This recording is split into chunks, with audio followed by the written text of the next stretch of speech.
Welcome inside the Buckeye Huddle Postgame Tailgate presented by Tailgate USA. The final moments of the game ticking down right now as Ohio State's looking to wrap up a 52-6 victory over the Akron Zips. I'm Garrett Seawright, and we'll bring in Devin Radcliffe now to chat about this victory for Ohio State. And really, before we dive too deep into the matchup, Devin, we'll go to our 3 and out. I think we've gotten kind of used to Ohio State getting slow starts, maybe not late starts, but slow starts. I think the vast majority of people expected this game to be similar to, Tennessee scoring 69 points today or Louisville scoring 62 points.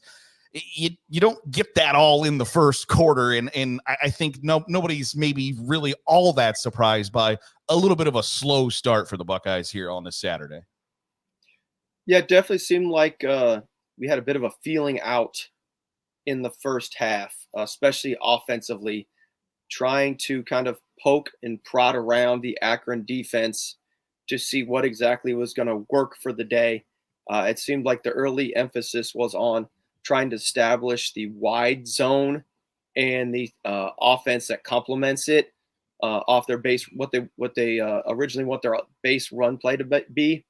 And then, get into the second half adjustments they made from there. But I think that attributed some to the slow start they had in the first half.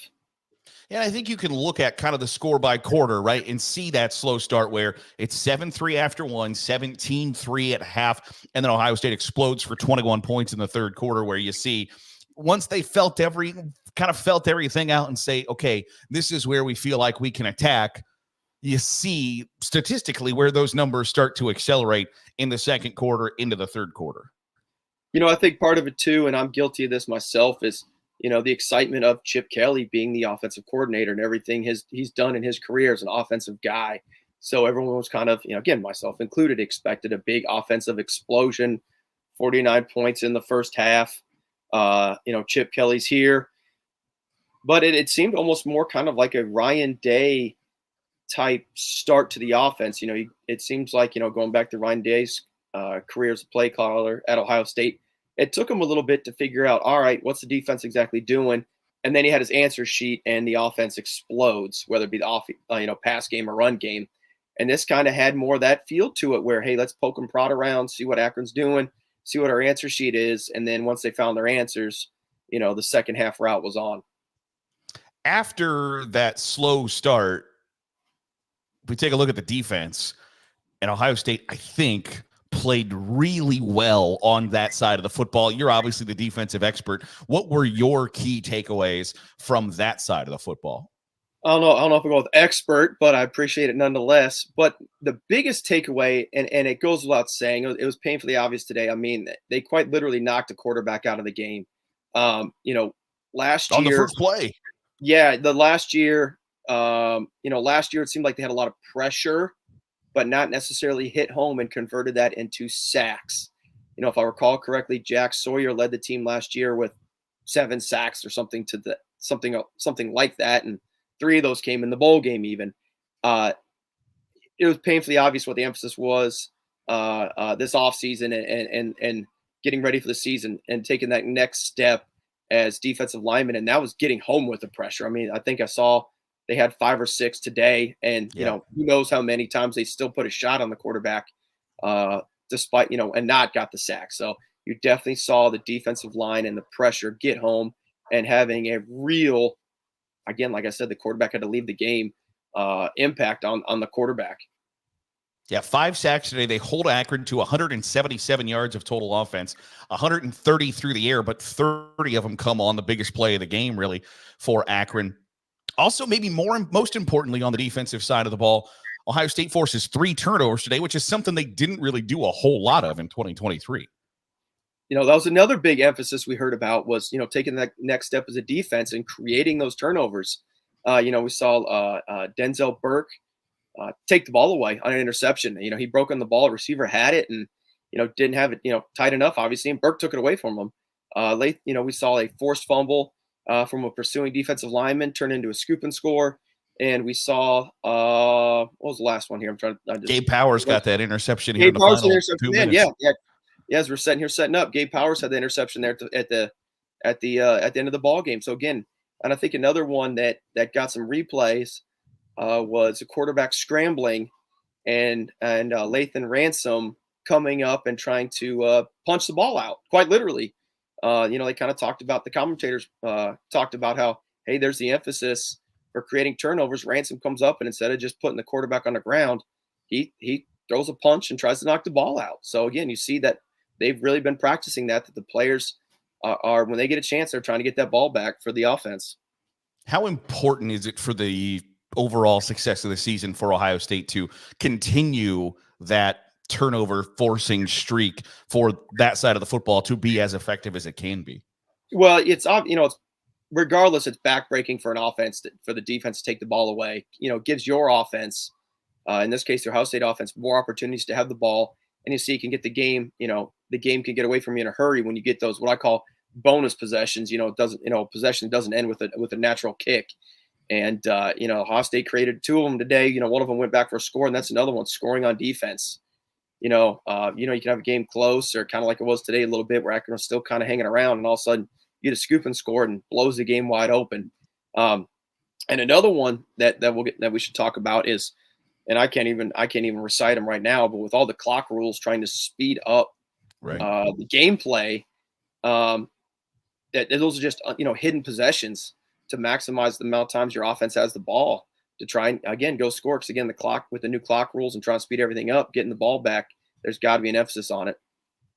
This is the Buckeye Huddle Postgame Tailgate presented by Tailgate USA. Tailgate USA provides a fully customizable tailgate experience. You can choose between a trailer or tent with options. You get portable bathrooms, grills, chairs. You can have cornhole brought out. They'll set up and tear down the entire event. So all you do is show up and enjoy your tailgate. Plus, there's an option to provide staffing. You can have caterers, bartenders, whatever you need. Tailgate USA services 16 different states. So you can have a tailgate whether OSU is at home or on the road. Plus, Tailgate USA, the team, is led by lifelong Buckeye fan and alumni.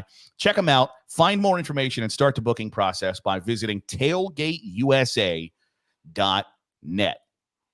Taking a look at the third, maybe most important, the biggest key of the game today, Jeremiah Smith, the Fantastic Four, had a very, very, very good and impressive performance in his debut.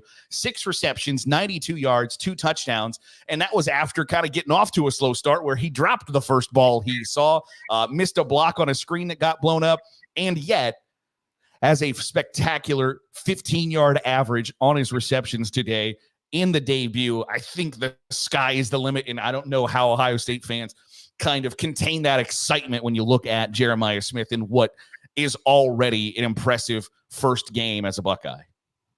Well, I think something we need to talk about here is I believe the stat was Ohio State was 4 for 4 on red zone touchdowns today. And if you go back through the years, that was one of the criticisms of a day offense, is stalling out in the red zone and settling for field goals. You go back to, right off the bat, 2019 Clemson game, settling for field goals. Well, what does that have to do with Jeremiah Smith? Where did his 2 touchdowns come from? In the red zone slant routes. Beating one-on-one, being Howard's go-to guy from the game one. Howard targeting Jeremiah Smith in the red zone, providing a huge red zone target there for Ohio State, converting into touchdowns. And obviously we all saw the big play action shot and that he caught one-handed with a guy holding his arm there, and he catches a 50-yard bomb one-handed to set up another touchdown for the offense. So, I think everything everyone's talked about, heard about, hyped about this freshman week one, it seems like all that was warranted for the freshman wide receiver. 404 yards of total offense, 234 through the air, 170 on the ground. And when you look at that 170 on the ground, I think a lot of people were interested, Devin, in seeing how the carries were going to be split between Travion Henderson and Quinshon Judkins. Quinshon Judkins had 13 carries today, but Travion Henderson had more yards. What was your expectation coming into today of how those two would be managed, and how did that play out in your eyes? It kind of played out the way I expected it to. Both guys ended with 10, 12 carries apiece. They seemed to rotate almost by series. He could have potentially rode Henderson, who seemed to have the hot hand today.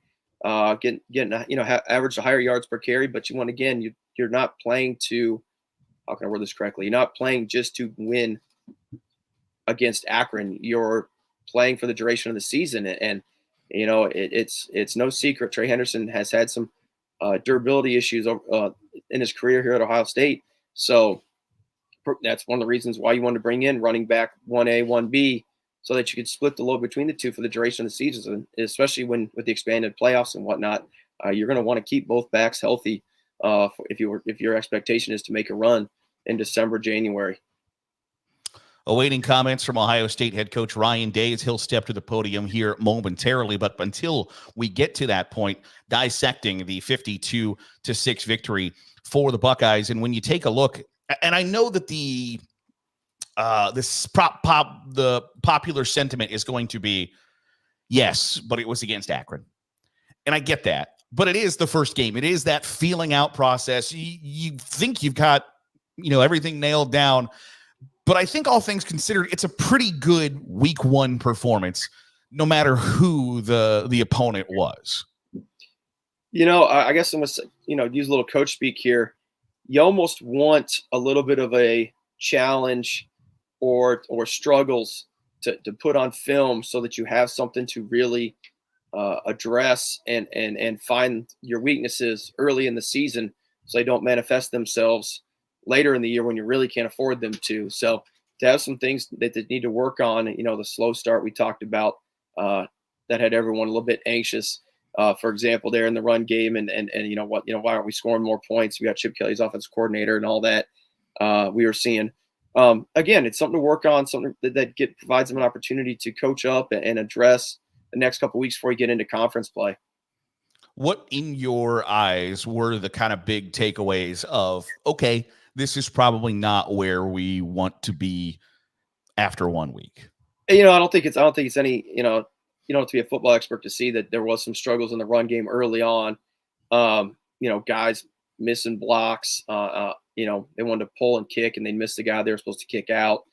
Early on, they were trying to attempt and, establish the stretch run play, and Akron defensive line all slanted inside, defensive end starting out wide and moving inside a gap. And there's a miscommunication on the offensive line where the tackle let the slant go. Expectation is the guard takes it over, and the guard missed it, and ended up being a tackle for loss, if I recall correctly, for Akron. So it's things like that you want to see get worked out on the offensive line. You don't want to see it, obviously, but now it's on film and won the game 52-6. You got an opportunity to go back and fix those and figure out what your game plan is going to be going forward from there. Ohio State beats Akron 52-6 today. I'm Garrett Seawright. He's Devin Radcliffe here in the post-game tailgate presented by Tailgate USA. And when you look at the excitement coming into today, there were obviously a ton of excitement for an offense coordinated by Chip Kelly. Still, it's pretty 50-50, 31 passes, 33 carries. When you think about what the expectation was for a Chip Kelly called offense, what did that look like in your brain? And is that what you expected to see on the field today? Great question. And I think one thing you got to look at with Chip Kelly offense is how many of those pass plays do they consider to be an extension of the run game, whether it's a pre-snap relief that they read something from the defense at the line of scrimmage and they said, hey, you know what, we're going to catch and throw this, even though it's a called run play. Or was it a RPO type play where, hey, we're going to read it out and player X did this. So we saw Will Howard pull the ball out and end up throwing it. So I think the intention was probably more 40-25. Hey, we're going to call 40 runs and 25 passes. But how many of those did Will Howard turn into pass plays as an extension of the run game? And on the flip side of that, how many of those run plays were called pass plays and Will Howard took off running? So I think there is some give and take or some balancing out there. But if I was going to say that they probably went into the game wanting to run the ball a bit more, but because of the answers they had built into the offense, they turned into more pass plays off of the run game. Defensively, Cody Simon wasn't available today at the linebacker position. I certainly appeared to me as if the linebacking core still played pretty well in spite of not having the starter at the middle linebacker spot available. It's I'll put the positive spin on it. It gives you the opportunity to develop depth. Again, we talked about the running back position, but linebacker's position where you're in collisions all game long and you need to have healthy linebackers. Again, Ohio State starting middle linebacker the past couple of seasons had to miss some time during the last 2 years because of various nicks and bruises and bang ups. So to be able to develop some depth and get real playing time experience for your linebacker core in a game like this, it could prove to be something very beneficial. Again, if you're trying to make a run, play a 16-game season. And Lathan Ransom led the Buckeyes today in tackles with 9 tackles, 5 solo, 2 tackles for loss. Also, Tyleik Williams played really well up front. That's, to me, is a guy that is trying to prove or showcase, hey, NFL draft scouts should be looking out to me that I can be a first-round talent if I can sustain that play for 12, 13, 16 games. I think that could be said for a lot of these guys. I made mention of it. It was made mention of all offseason and even during today's broadcast, how many of these guys came back for their senior year. And I think that could be said for every single one of them. Ransom's season got cut short last year early. 3 of the 4 returning defensive linemen, for example, Denzel Burke at corner. I mean, these guys all want to prove that they are first round draft picks. Not just Williams on the interior, but all those guys. Ransom obviously had a phenomenal day today. Fitting in the run game, playing in coverage. I mean, he looked like he was out, man on a mission, out to prove he's a first round NFL talent. And again, same with the defensive line. It goes back to like we started the broadcast with hitting home with the pressure and affecting the quarterback. And that's all those guys. If you want to be an NFL defensive end edge player, you got to and make the big bucks. You got to put the quarterback on the ground before he throws the ball. So. All those guys up front really got something to prove. And if, again, put 2 and 2 together. If Ohio State wants to make a run, they need those guys to do that week in and week out. Lathan Ransom, as we said, led in tackles. Tyleik Williams was second. Sonny Styles and C.J. Hicks, who got both maybe a little bit more run than expected coming in due to Cody Simon not being out. Both had 6 tackles. JT Tuimoloau led the team in sacks and tackles for loss, or had a sack and a half, as Lathan Ransom led in tackles for loss. But really a combined effort defensively. Caleb Downs had spent a lot of people had talked about Caleb Downs coming into the season as being one of, if not the best defensive back in America. And he spent a lot of time in the preseason talking about how good Lathan Ransom was. And I think you saw that kind of play out today, that Ohio State is solid in the front 4, in the front 6 when they play a 4-2-5 with a nickel, but also the defensive backfield is very, very, very talented and not afraid to chase after the football when they feel like they know what's coming and break on the football. Oh, we saw that, some of the bubble screens from the perimeter game that Akron attempted throughout the day. You just saw how fast that the secondary is, and absolutely just gains ground in a hurry and turns plays that otherwise you think would be explosive and minimalizes, to a catch tackle a lot of those times. And again, Caleb Downs, it seemed like relatively had a quiet day today. Yeah. I believe he's credited for half sack or a sack, on a pressure, which is, something interesting to see from Jim Knowles today, bringing the safety up for a pressure. But again, that's actually a good sign when you're safety, don't hear your name called like that. That's typically a good thing. So that means they're not going at you. Yeah, it's 2 total tackles today for Caleb Downs, a half sack. So obviously a half tackle for loss as well. But overall, I know that there are going to be questions on the offensive side of the football, that there are already people in the comments arguing about whether Will Howard looked good, looked bad. I don't think there are any comments about. Yeah, I just want to say a great crowd today. Skull Session was rocking, and a great crowd. So what a great way to start the season. And then also, again, just another shout out to Archie Griffin. I said it during the ceremony. You talk about the impact that a person's made in his life, and they've been playing college football a long time. There's only one 2-time Heisman Trophy winner, and that's Archie Griffin. But to me, and I didn't get a chance to see him play, but I did get a chance to see the impact he made off the field with people in the community, with charities, and just have so much respect for what he's done on the field, but also off the field. And he's a great role model for our team. So congrats to him on his recognition this weekend. We're going to open up questions over to the left. Rob Aller, Columbus Dispatch. Yeah, Ryan, until you see Will Howard in action in the shoe, you don't know exactly. Yeah. Now you have a much better idea. What did you like specifically about what he did? Where's a little area where, okay, we're going to keep working on that? I mean, I'm going to watch the film and kind of make that determination.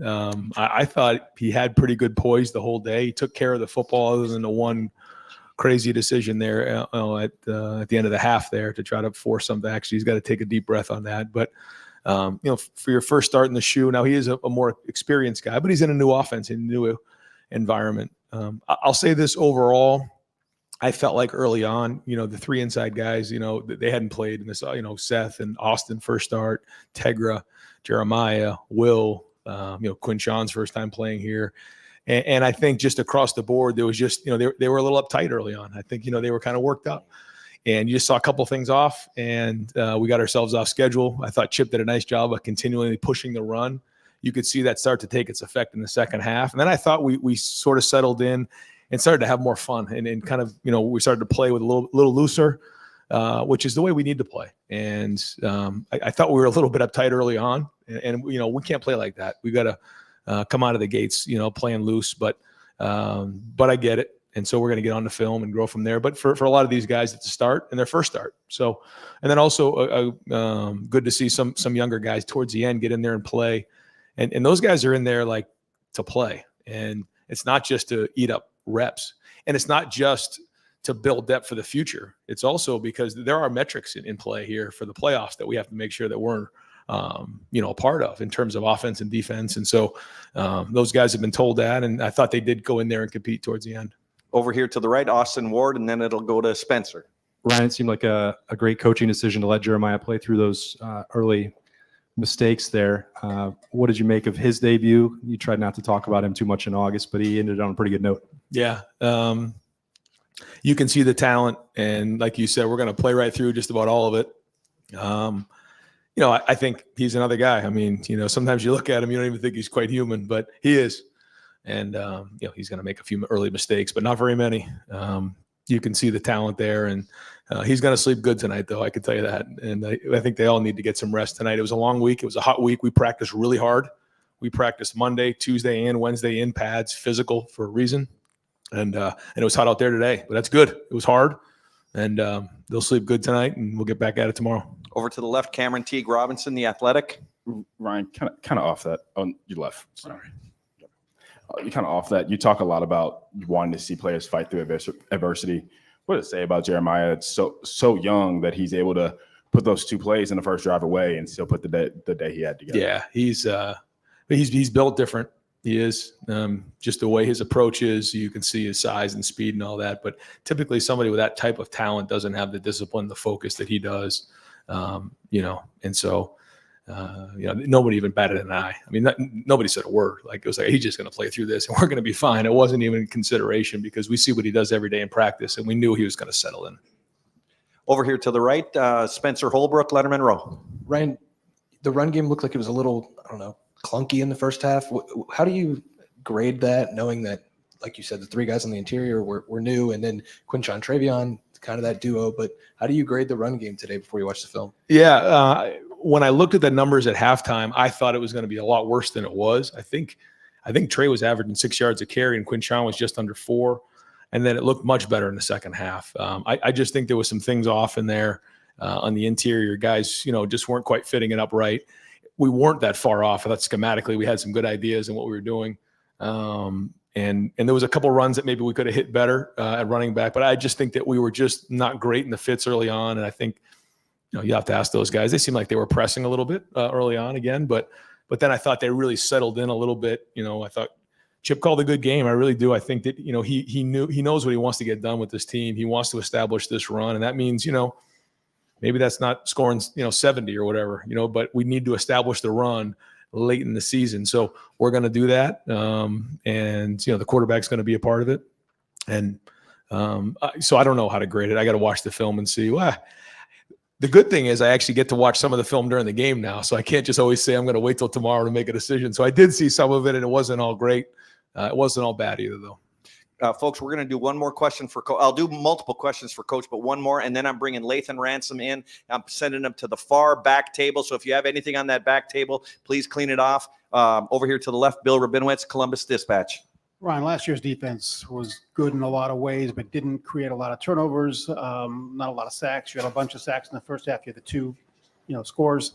How important was it for the defense to do that today? Yeah, it was great. I thought that, Joe had a pretty good plan of getting the ball out of the quarterback's hand quickly, and that can eliminate the pass rush quickly and tire the front. But I thought our guys did a good job of getting their hands on some stuff and make that adjustment. But then I know we tightened up some coverage a little bit, made them hold on to it a few times, and so then we were able to get home with it. I thought the effort play by Caden Curry was tremendous to come back around, because that wasn't. As I remember it, it wasn't like, a sack, in the first second or two of the play. I mean, it was a scramble, step up. He was kind of towards the line of scrimmage, and then he retraced back with a great effort play and knocked the ball out. And that's something we talk a lot about when you're talking about turnovers. We did a quick study about the college and the NFL, and one of the big percentage of turnovers is strip sacks on the quarterback, whether he's in the pocket or coming out of the pocket. And that was a great one. And then the other study that we did is just, on fumbles. And how we want to handle those. If we're in tight areas, we want to get on them. If we get them open areas, we're scooping and scoring, and there's an art to that, and we practice that every Tuesday. But then I also thought there was some really good block setup on that play as well. I thought the tip ball, Gabe made a really nice play on the ball. That was just kind of a more athletic play, but ball disruption is something we spent some time on this offseason, and ball security. If we're going to win, these games, we've got to make sure that we're winning the ball security and turnover. Part of the game. But yeah, anytime you get a defensive score, that's huge. And you could see we were close to in a couple other returns. We're working at it, and we were just a 1 or 2 away. I don't know what Brandon's return yardage was, but you can see there's some potential back there. We got a bunch of guys buying into that, and we were getting there. I mean, it was better today than I remember it in the past. And so we'll keep working on that, because if we can get some special team scores, defensive scores, that can be a huge part of our season. Over here to the right, Dylan Davis, Delaware Gazette. Sonny was ready to be your starting will linebacker. Then he gets thrust into playing that Mike with Cody out. I guess just what stood out to you about him today, and just how impressive it is that he's ready to go do that and be that green dot guy for you in a pinch. Well, here's a guy who went from safety to linebacker to will, and then had to move to Mike when, Cody was down, hoping to get Cody back next week. We'll see how this week goes. But very impressed with playing his real first game at linebacker in a position that he really hadn't been training at for the majority of spring and fall. He's very conscientious, very smart, and handled that very, very well. Over to the left, Joey Kaufman, Columbus Dispatch. Ryan, how close was Donovan to being available? Just what's his status? And then what led to the switch at punter as well? I know you're planning to start Nick and then switch to Joe. Yeah, Donnie, he's going to have a full week next week. We plan on him playing next week. If he doesn't, then that means he has had a setback. But we want to be smart. We know it's a long season. He was really all over us about getting back, but we're only going to do it when we feel like the trainers give him the full go on that. Stephen Means, I got to hit the punter part. Yep, my bad. So going into it, going into last week, I felt like Nick was ahead of Joe. Joe had a much better week of practice leading up to it, significant, and we felt like Joe's experience in the program, being here for a year, was better. We probably could have given Nick one down the stretch there. In hindsight, probably could have done that and should have done that. But we wanted to go with the experienced guy in week one. If Nick can continue to grow and build and learn, then we'll get him in there, because he does have a lot of potential and a big leg. But Joe right now is a little bit more consistent. Over to the right, Stephen Means, Cleveland.com. Right, I know you've had some scrimmages, so you've got at least a walkthrough, but you just didn't call plays for the first time in like 5 years. How were you out there? How did it feel not calling plays? Were there things that maybe you were able to get to that you didn't necessarily have to do in the past? Like, just walk us through. You've been doing something for 5 years. So I don't know what the film will show, but I felt like I was like shaking over there. Like I was like, I think, again, Chip is great, because Chip knows what he wants to get done. He's got a long-term vision about what he wants to establish, what he wants this offense to look like. And, in my mind, like, I want to score 50 right now, and just, but, when you're running the ball, that takes work. You have to work through, what we saw a little bit in the first half. And, when you have younger guys in there and you're pushing through that, I mean, it's not just going to happen overnight. You got to push through those things. He understands that. He's got great experience in that. So, I thought, he did a nice job of, staying poised in there, sticking with what he wanted to get done. There's still a lot of back and forth, in terms of all of us talking during the game. But overall, I thought he called a good game and established what he wants to establish. Let's get that on film. Let's figure out where we go next week. We're going to do 2 more for Coach. Over to the left, Pat Murphy, 24/7 Sport. Ryan, defensive line. You guys got a lot of pressure last year. Didn't always get home. Yeah. 5 sacks, 10 tackles for a loss, I think is what it is. Just what did you make of those guys and getting to the finish line, so to speak? Being disruptive or being dominant are 2 different things, I guess, right? And being somebody who's making sacks and getting TFLs, that's a lot more than being disruptive, and that's what we're looking for, and that's the potential that we have.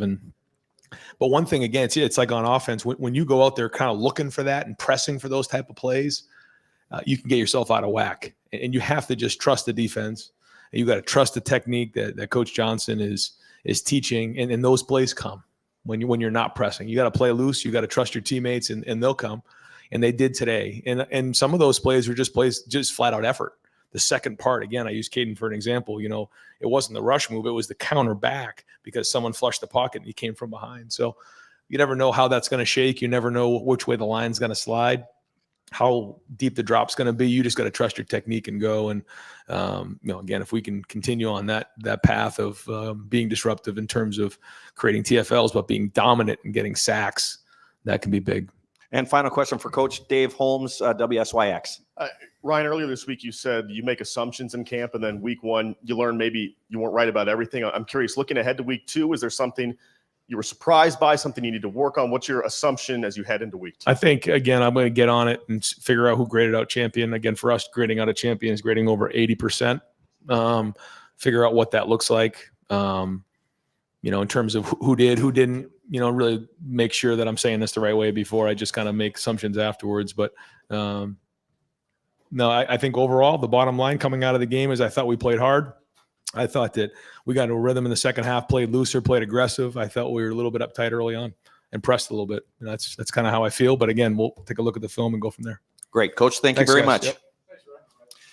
All right, folks, I'm going to send Denzel Burke to the very back table, and I'm going to put Jeremiah Smith here at the front. If I could get a water for Denzel and one for Jeremiah as well. Yeah, hey, Denzel.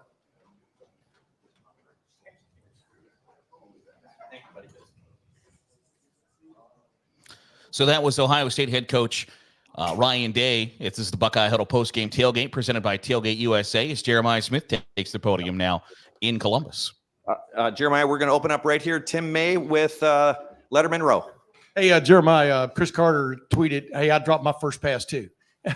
And then, as an Ohio State Buckeye, and then got on with it. Just what were your thought patterns there? And did this day go kind of like you maybe dreamed or thought it would? Not really. I just went on with the week.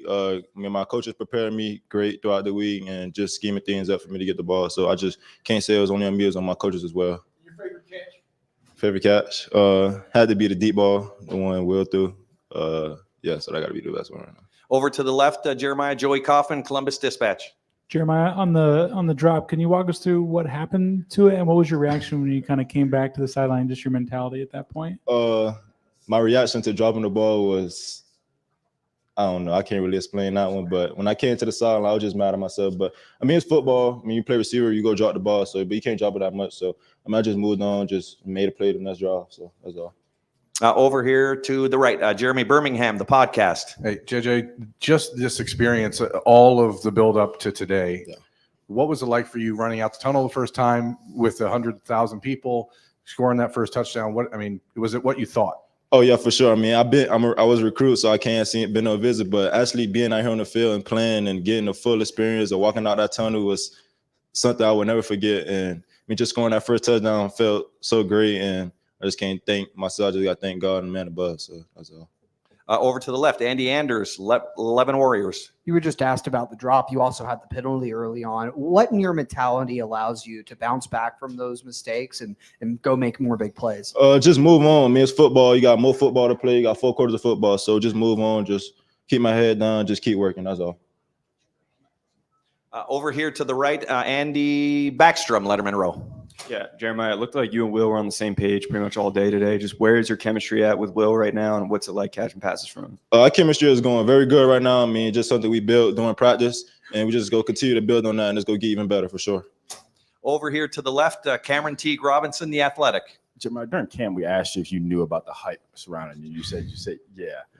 This is like NFL receivers come in and out of this program so much. For you to do what you did today, your first college debut, just what was that like? And did you feel any extra pressure knowing kind of the outside hype around you? Pressure? No, I don't really feel pressure. I mean, I just want to go out there and play football and win, play football and win games. So, I mean, I know all the hype around me was crazy coming in, and I just wanted to come in and be a guy, just work and just not be about all hype. So, I mean, just want to impress my coaches, impress my peers around me and my teammates. So that's all. Over here to the right, Brendan Gulick, Buckeyes Now on Sports Illustrated. Jeremiah, two-part question. First of all, how do you try to slow yourself down when, things are flying around you, the energy, the environment is crazy? And secondly, what are you working on in your game right now, actively trying to get better at? How I slow myself down, just, listen to my coaches. I mean, really, Coach Hartline, he told me to calm down. The experience is very crazy for me. I'm a freshman. So, I mean, and what I'm working on right now, just, just getting better each and every day, really. Just working on my footwork with Coach Hartline. I mean, just trying to find more things to get better at in my game. That's all. Over to the left, Rob Aller, Columbus Dispatch. No, you good? Oh, Jeff Gilbert, Press Pros. Jeremiah, back to the early mistakes, but you stayed in the game.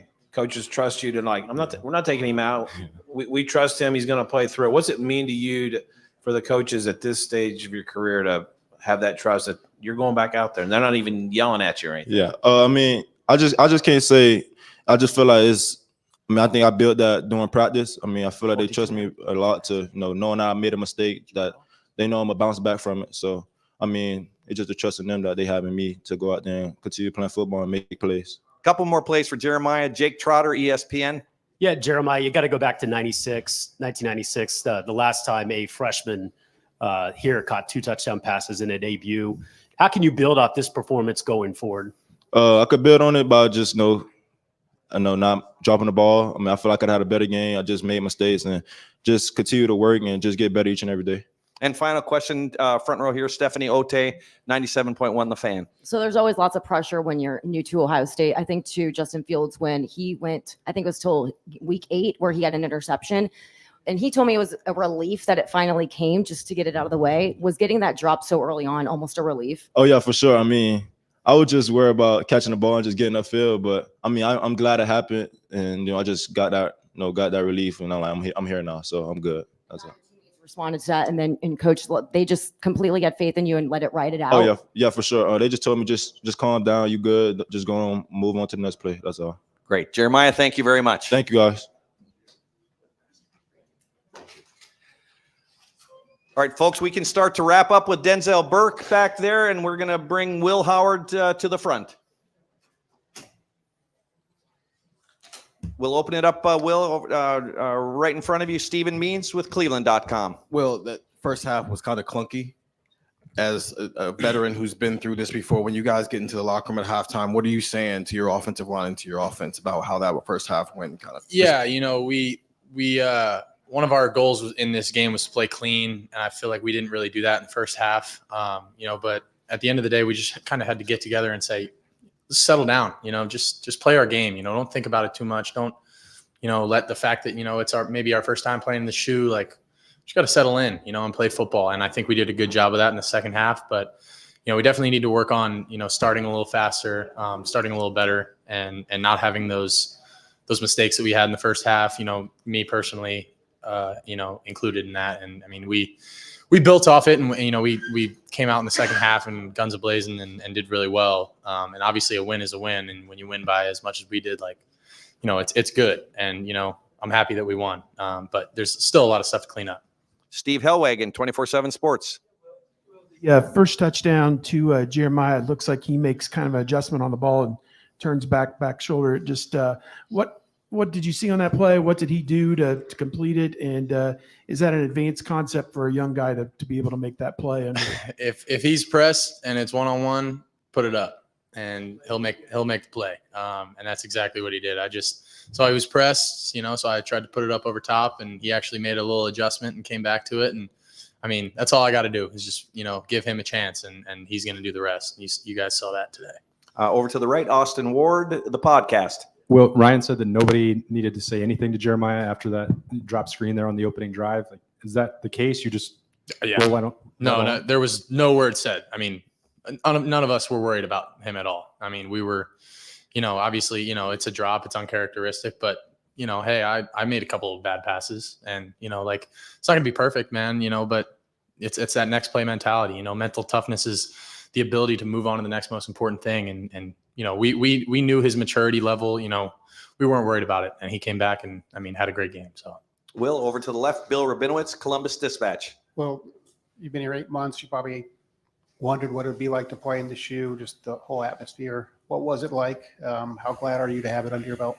It's cool, man. It's a pretty freaking cool stadium, and the fans and the band and just the I've never been a part of so many different traditions, and I had to learn all these new traditions that we had, and it's cool, man. It's fun. It's it makes it more engaging, for everyone involved, and the skull session and just getting to experience all this stuff that I've heard about for the first time was really fun. And now that I got it all under my belt, it's all right, now I've done it, and now it's, it's business as usual from now on. But it's still cool, and it's still fun to appreciate it, when, I only have 12 opportunities as a Buckeye, guaranteed. And, obviously, hopefully we get 16 or 17, but, I only have so many opportunities as a Buckeye. So I gotta soak it all in and enjoy it while I'm here, man. And it's quite an environment, quite an atmosphere. And I'm just glad to be a part of it.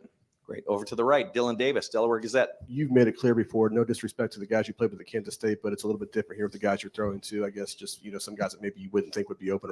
So I guess how did that materialize on the field for you, seeing that in a game, and just how did it feel compared to maybe previous starts? Yeah, it's a freeing feeling when you can kind of just put the ball up and let those guys make adjustments, and you don't have to be as perfect, and that's nothing against, my guys. I had a ton of playmakers at K-State, and I love those guys, and those guys were making plays for me too. But, I'm just trying to talk about the dudes we got here, man. We got some dudes, and it showed out today. And I think, even, down to the Jaden Ballard and Brandon Innes and Bryson Rogers, we got depth at that position too. It's cool, man. It makes my job easy. Dan Hope, 11 Warriors. Will, was there a moment in this game where you felt like you and the offense kind of settled in? I don't know if there was a moment. I think that second half when we kind of started rolling a little bit, made a couple things happen. I think we did do some good things in the first half. We made some good plays here and there, but really settling into a rhythm. I think that came in that second half, and we kind of got that ball in the third quarter and started driving a little bit. Is it hot in here? Yeah. You guys too? All right. Okay. I was just making sure. Okay, good. All right. But yeah, no. Yeah. Okay, good. I feel the sweat coming down my chest right now. But anyway, yeah, I think we settled in that second half, and we're able to go from there. Yeah, I know. I tend to ramble a little bit, so my bad. I see all the fans in the back. Everyone's waving fans. Over to the right. We'll wrap up here shortly. It's no worries. It's all good. Stefan Kreisnick, Cleveland.com. Well, Coach Day was talking about you guys kind of trying to establish a run a bit there early. What's kind of the thought process, the conversations you're having with Coach Kelly and some of the teammates? Maybe when it's frustrating at the start, but you got to kind of keep that patience and establish the run game. Yeah, I feel like there's not much you need to say at that point, because we know what we have to do. And, at the end of the day, for me being the run game, they give me Coach Kelly says all the time, you're the run game coordinator. You got to get us in and out of the right plays. And if we have a call and if we have, something and, someone comes from one side, you need to make it right. And so part of it's on me. We got to all be working together, all systems, going on the same wavelength. And, I think we did settle in the second half, and, it's first game, we were trying to be conscious of that and play clean. And I think we did better in the second half. But again, like we just need to clean up some of that stuff in the first half and go back and look at the film and move on and grow and learn. Over to the left, Cameron Teague Robinson, the Athletic. Well, Jeremiah had 6 catches, 9 targets. And he led the team in targets. What is it about you two or your chemistry with him that you think allows you guys to click so well in the first game together on the field? I think, I mean, you guys see it. He's pretty darn good at football, first of all. But he understands the game like really well. And, you know, like I think there was the third down where I kind of, you know, I kind of maneuvered a D end that dropped and to get him a ball and a curl, and, you know, just the wherewithal he has to kind of figure out like, hey, maybe just wrap him a little bit in that window. He understands the game very well. And that's, I mean, Emeka, Carnell, like those guys understand the game like unbelievably well. Like all of them do. But Jeremiah, you know, he's a dude, man. And if you get him in one-on-one coverage, and he's going to win, you know, and at the end of the day, like this is just a start for him. I'm excited for him. You know, I think we're starting to develop a lot of chemistry, and I'm excited to see, you know, how this season goes for him. And, you know, he's a phenomenal player, and he's going to have quite a few more targets this year, I'm sure. 3 more questions. Tim May, Letterman Row. Yeah. Will, I was just wondering what your favorite pass was today, and I was wondering if the one to Carnell Tate would be right in there, because you had him run the fly and he took it to the end zone. Yeah. And then the deep one to Jeremiah Smith. I think y'all ran 11 plays in the third quarter and had 135 yards and 2 touchdowns. So yeah, I don't know. That's a hard one. I don't know if I could pick my favorite throw from today. Probably that fade ball to JJ in the corner of the end zone, or that little, you know, peak throw I threw to him in the red zone. Like those two, but the one that Carnell, I mean, that I just threw a curl to him and he took it 34 yards for a touchdown. I mean, that's pretty easy for me, right? You know, I'm just going through my reads. They go one high. I'm going to the field to my curl, and there he is. He makes my job easy.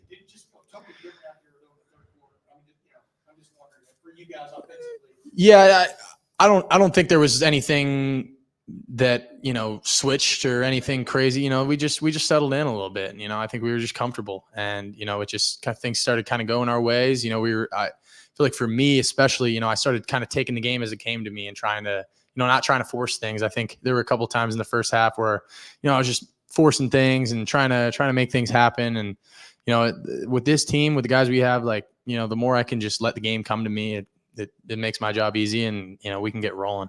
Over to the left, Rob Aller, Columbus Dispatch. Yeah, Will, we're talking about your passing and throwing, but really the sense is what's going to make you different in this offense difference are your legs, your ability to run. Do you have a run mentality in you at all? I mean, and you're under center, you go QB sneak. We haven't seen that in a while. Yeah. Just talk about if you can, that attitude. Absolutely. You know, I think that's a big part of our game as this offense, you know, and what Coach Kelly wants to do. And, you know, it doesn't even just have to be in the run game. You know, it can be in the pass game too. There were a couple of times today where I'm honestly mad at myself that I didn't tuck it down and run. And, you know, sometimes, you know, they came out and showed us a couple of looks that were new, and, you know, that's going to happen in the first game. Credit to them. You know, they come out with a different third down blitz than they've shown in the past. And, you know, they had 9 months to dial it up. So, you know, credit to them. But, you know, the thing is you got to be ready and you got to adapt. But at the end of the day, you know, like for me, it's not just those design quarterback runs. It's more like, you know, hey, if they're in man coverage and everyone's got their back turned, you know, I got to be able to go get upfield and, you know, go get us first down. And I think I did that a couple times today, but, you know, for me, it's like, it's getting out of that mode of, you know, it's touch football and you know, in camp, you know, nobody can hit you. Right. You know, so now it's like, oh, okay, you know, I can actually go make some stuff, you know, shake with my legs, you know, and, you know, when I kind of realized that, and I think we had that one play action where I went down there and did that. And, you know, the more I can do that, the better. And I just need to do that more. You know, when things aren't perfect down the field, you know, I got to be able to make things happen with my legs. And I think I'm ready to do that, and I want to do that. And final question over to the right, James Watkins, Cleveland.com. Well, I won't quiz you on Archie Griffin, but I do want to ask you, why do you think it's important to honor history or historic figures the way you guys did with Archie today? I think it's really, really important. And, you know, especially with Archie, you know, the only 2-time Heisman winner, like, mean, he's a legend around here, man. And the fact that we wore the stickers for him, it shows how much that we care about our tradition and our history and the people that have came before us, and it shows that, you don't forget about those greats before you, and you remember it. And that's why we're doing it. A lot of the reason we're doing these things are for the people that, that came before us, the people that are here now and the people that are going to come after us. And, it's carrying on that Buckeye legacy, looking at guys like Archie Griffin, that are legends, being able to put on the scarlet and gray just like they did is an honor and a privilege. Great. Will, thank you very much. Thank you, guys. Go Bucks. Oh, no, you're good. I'm sorry. Coach, you heard from Ohio State head coach Ryan Day, Ohio State wide receiver Jeremiah Smith, and quarterback Will Howard there after the 52-6 win over the Akron Zips. This is the Buckeye Huddle postgame tailgate presented by Tailgate USA. I'm Garrett Seawright, joined alongside Devin Radcliffe. And Devin, one of the things that Ryan Day brought up or was asked about, and I guess I didn't think about it in this manner, was this is the first game as his head coaching career where he's not calling plays. That's an entirely different situation for Ryan Day today. And he joked about it, but it certainly was a good effort the first time he's not completely controlling the offense like he had in the past. Something I observed on the during the game, I even made a comment on social media about Ryan Day doesn't look like he knows what to do with his hands without holding a play chart or in his hands, buried in the play chart in between plays. And, I think you saw him, which was his goal, and going to get an offensive coordinator, a real offensive coordinator, take control of the offense for him. He seemed much more involved with other coaches on the sideline and what was going on overall in the game. I can't remember in the particular moment, but you saw him side by side with Coach Johnson discussing, I'm assuming something with the defensive line. I can't remember what the play was that led to that conversation. But, last year that could have been a moment where he was buried in his, call sheet trying to figure out, all right, what are we going to do on this next series to go score another touchdown? Where now, because he's got, Chip Kelly to worry about all that, he's watching the defensive line going, hey, I'm just making up a particular scenario. Hey, we just got trapped there. Why'd our 3 technique not squeeze? What's going on up there? Why did we get beat with, that sweep? That's something new that, you really want to see from your head coach, taking that step, turn the offense over and trusting your offensive coordinator to do his job. So you can, again, be the head coach of your team and be more focused on all aspects of the game and not just buried in the chart, wondering what you're going to call next.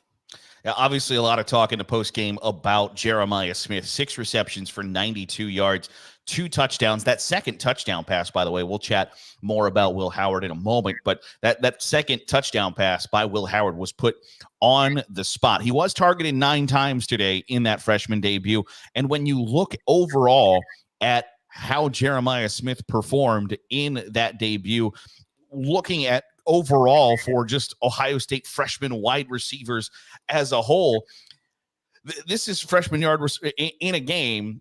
He's number 5 on the list of, Chris Carter is on there a couple times. David Boston is on there.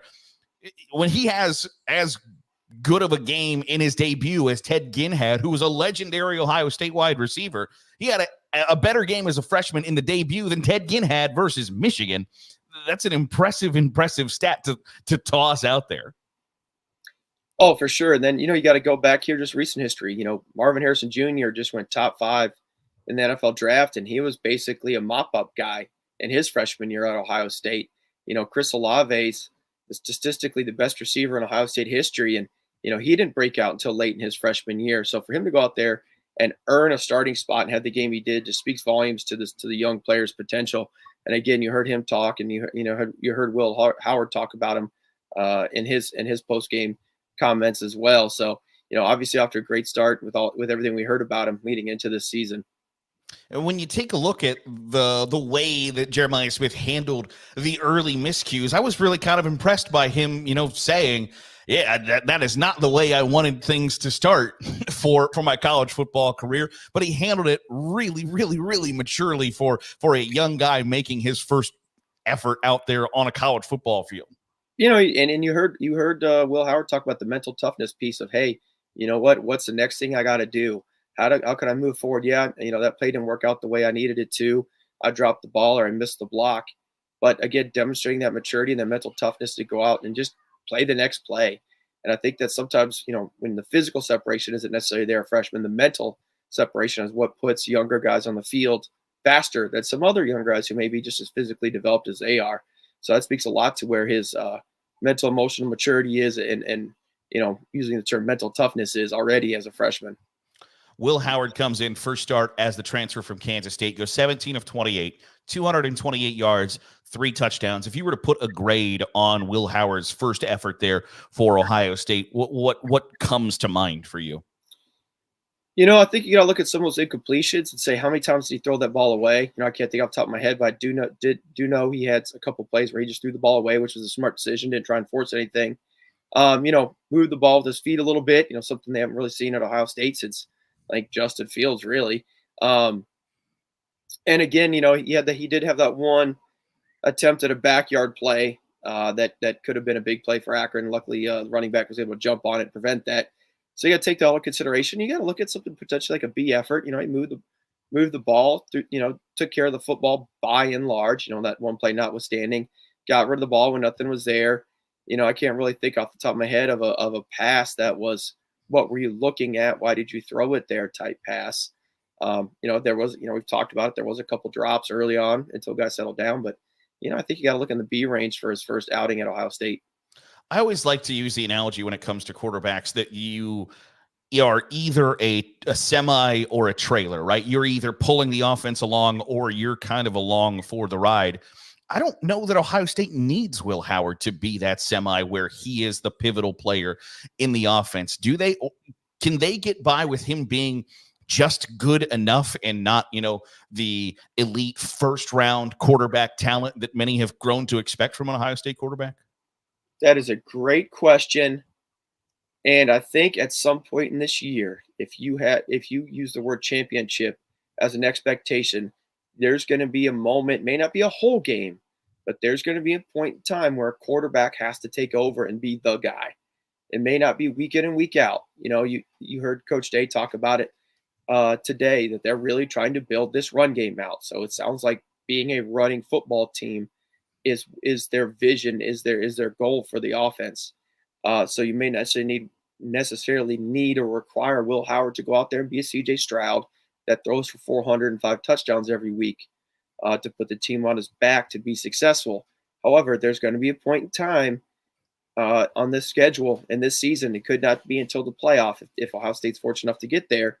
But there's going to be a point in time where he's going to have to step up and be the guy. He just may not have to be the guy week in and week out to get there. You mentioned Ryan Day saying, hey, we've got to establish the run, and Chip Kelly has that long-term vision of we are looking down the line. We know what's going to be in store in front of us. If you say there are, and this is probably generous, 5 teams that feel like they can win the Big Ten, Ohio State plays 4 of them, and they're the other one. You're going to have to be able to run the football. And this isn't meant to be disrespectful of Marshall and Western Michigan, but how beneficial does that schedule kind of lay out where you really get 3 good cracks at it and in a bye week to figure out who you are and where you need to improve in the run game before you get to the Big Ten schedule? It really does set up nicely for Ohio State to really focus in on, hey, this is what we're going to do in the run game, and we are going to get it.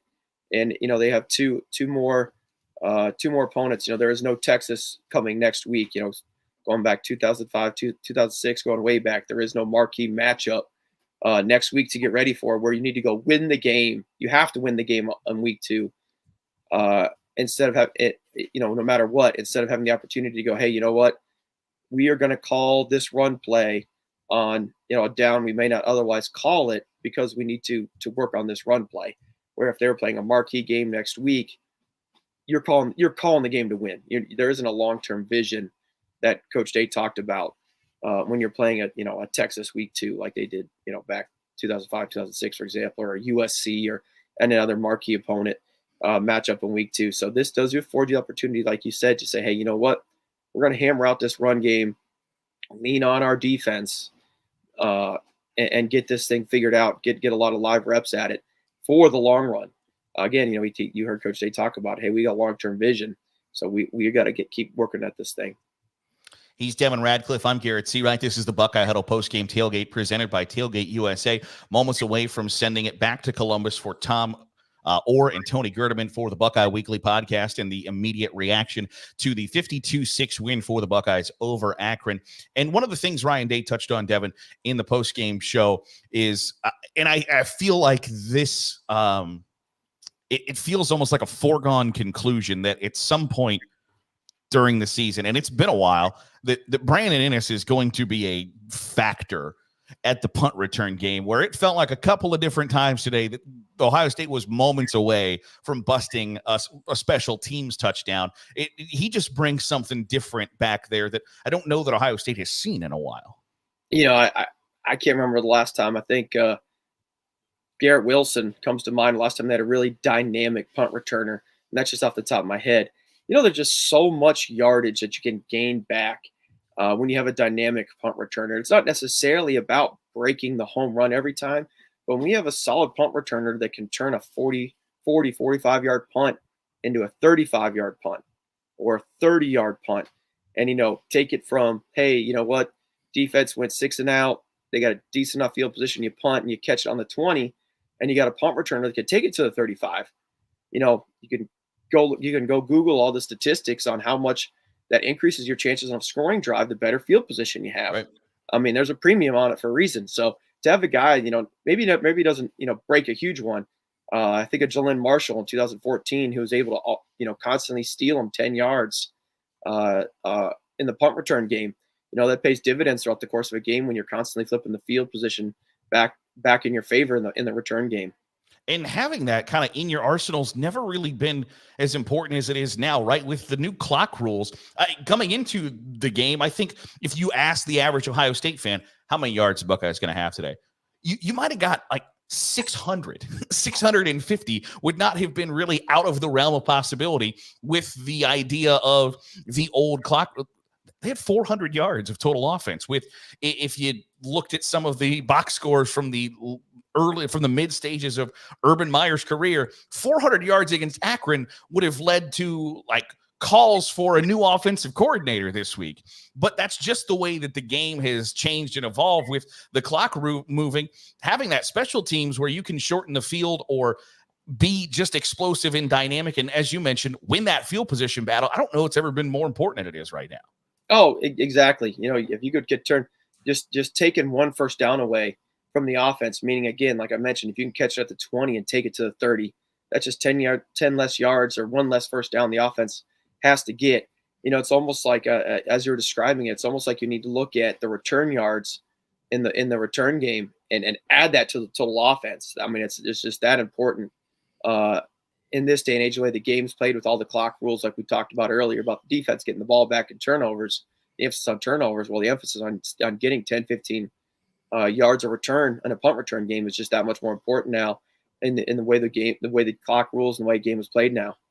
It's just it goes by so incredibly quick where, and I don't know how long it takes to get maybe used to the newness of that, because you still are looking at, okay, like first down, clock's going to stop. No. And even earlier, like on Thursday night, there were games where, you know, the 40-second clock is supposed to start when the runner goes down. Well, it'll be, you know, 5, 6, 7 seconds. Well, over the course of a drive, that's an extra minute off the clock. So I think that's one thing to kind of temper the expectations of scoring 52 points in a clock situation like that, where you're basically running almost the same clock rules as the NFL. If an NFL team scores 52 points, you're going to be like, wow, that was a really productive offense. And I feel like in some fans' view, it's almost as if like, oh, it's kind of a disappointment, you know, 52 points, only had 400 yards of total offense. But it's just the complete different look at college football, the way it sits right now. No, that's a great point. It really is. You know, it's a great way to compare it to the NFL with the NFL clock rules. You see 50 points put up in an NFL game, you're wondering, you know, what just happened? That's an offensive explosion. You just don't see that in the NFL week in and week out. So that is a great comparison. And I think another thing to look at, even just today, I think it was mid-third quarter, you know, I think Akron got one first down, but they were able to eat off 6 minutes to start the second half. And, you know, they ran like 5 plays or I can't remember off the top of my head, so I'm just exaggerating a little bit to emphasize my point of how important getting that ball back is for the offense. Because again, you could get 2 first downs and just absolutely eat up half a quarter, it seems like, with these new clock rules.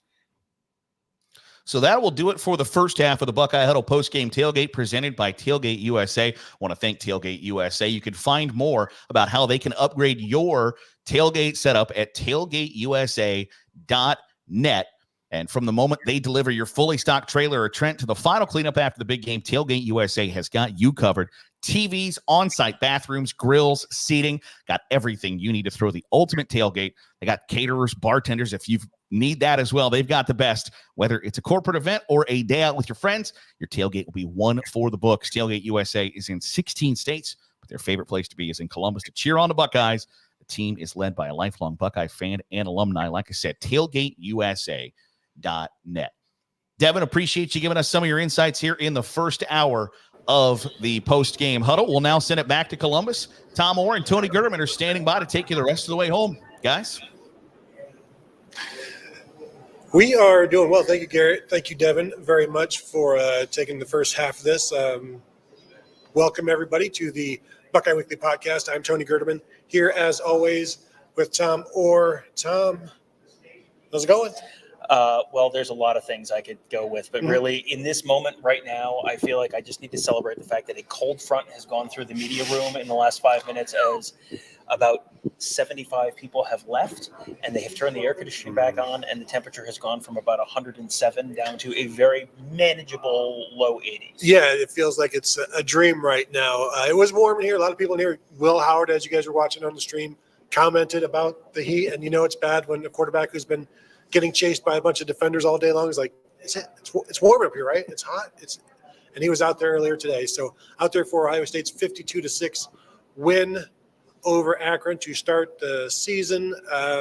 Tom, this was a lot of debuts in this one, but I guess we should go ahead and well, let's get to the super chat, and we are going to just moving forward. We're going to run through the game, and then we'll get to the comments and the questions and all that kind of stuff.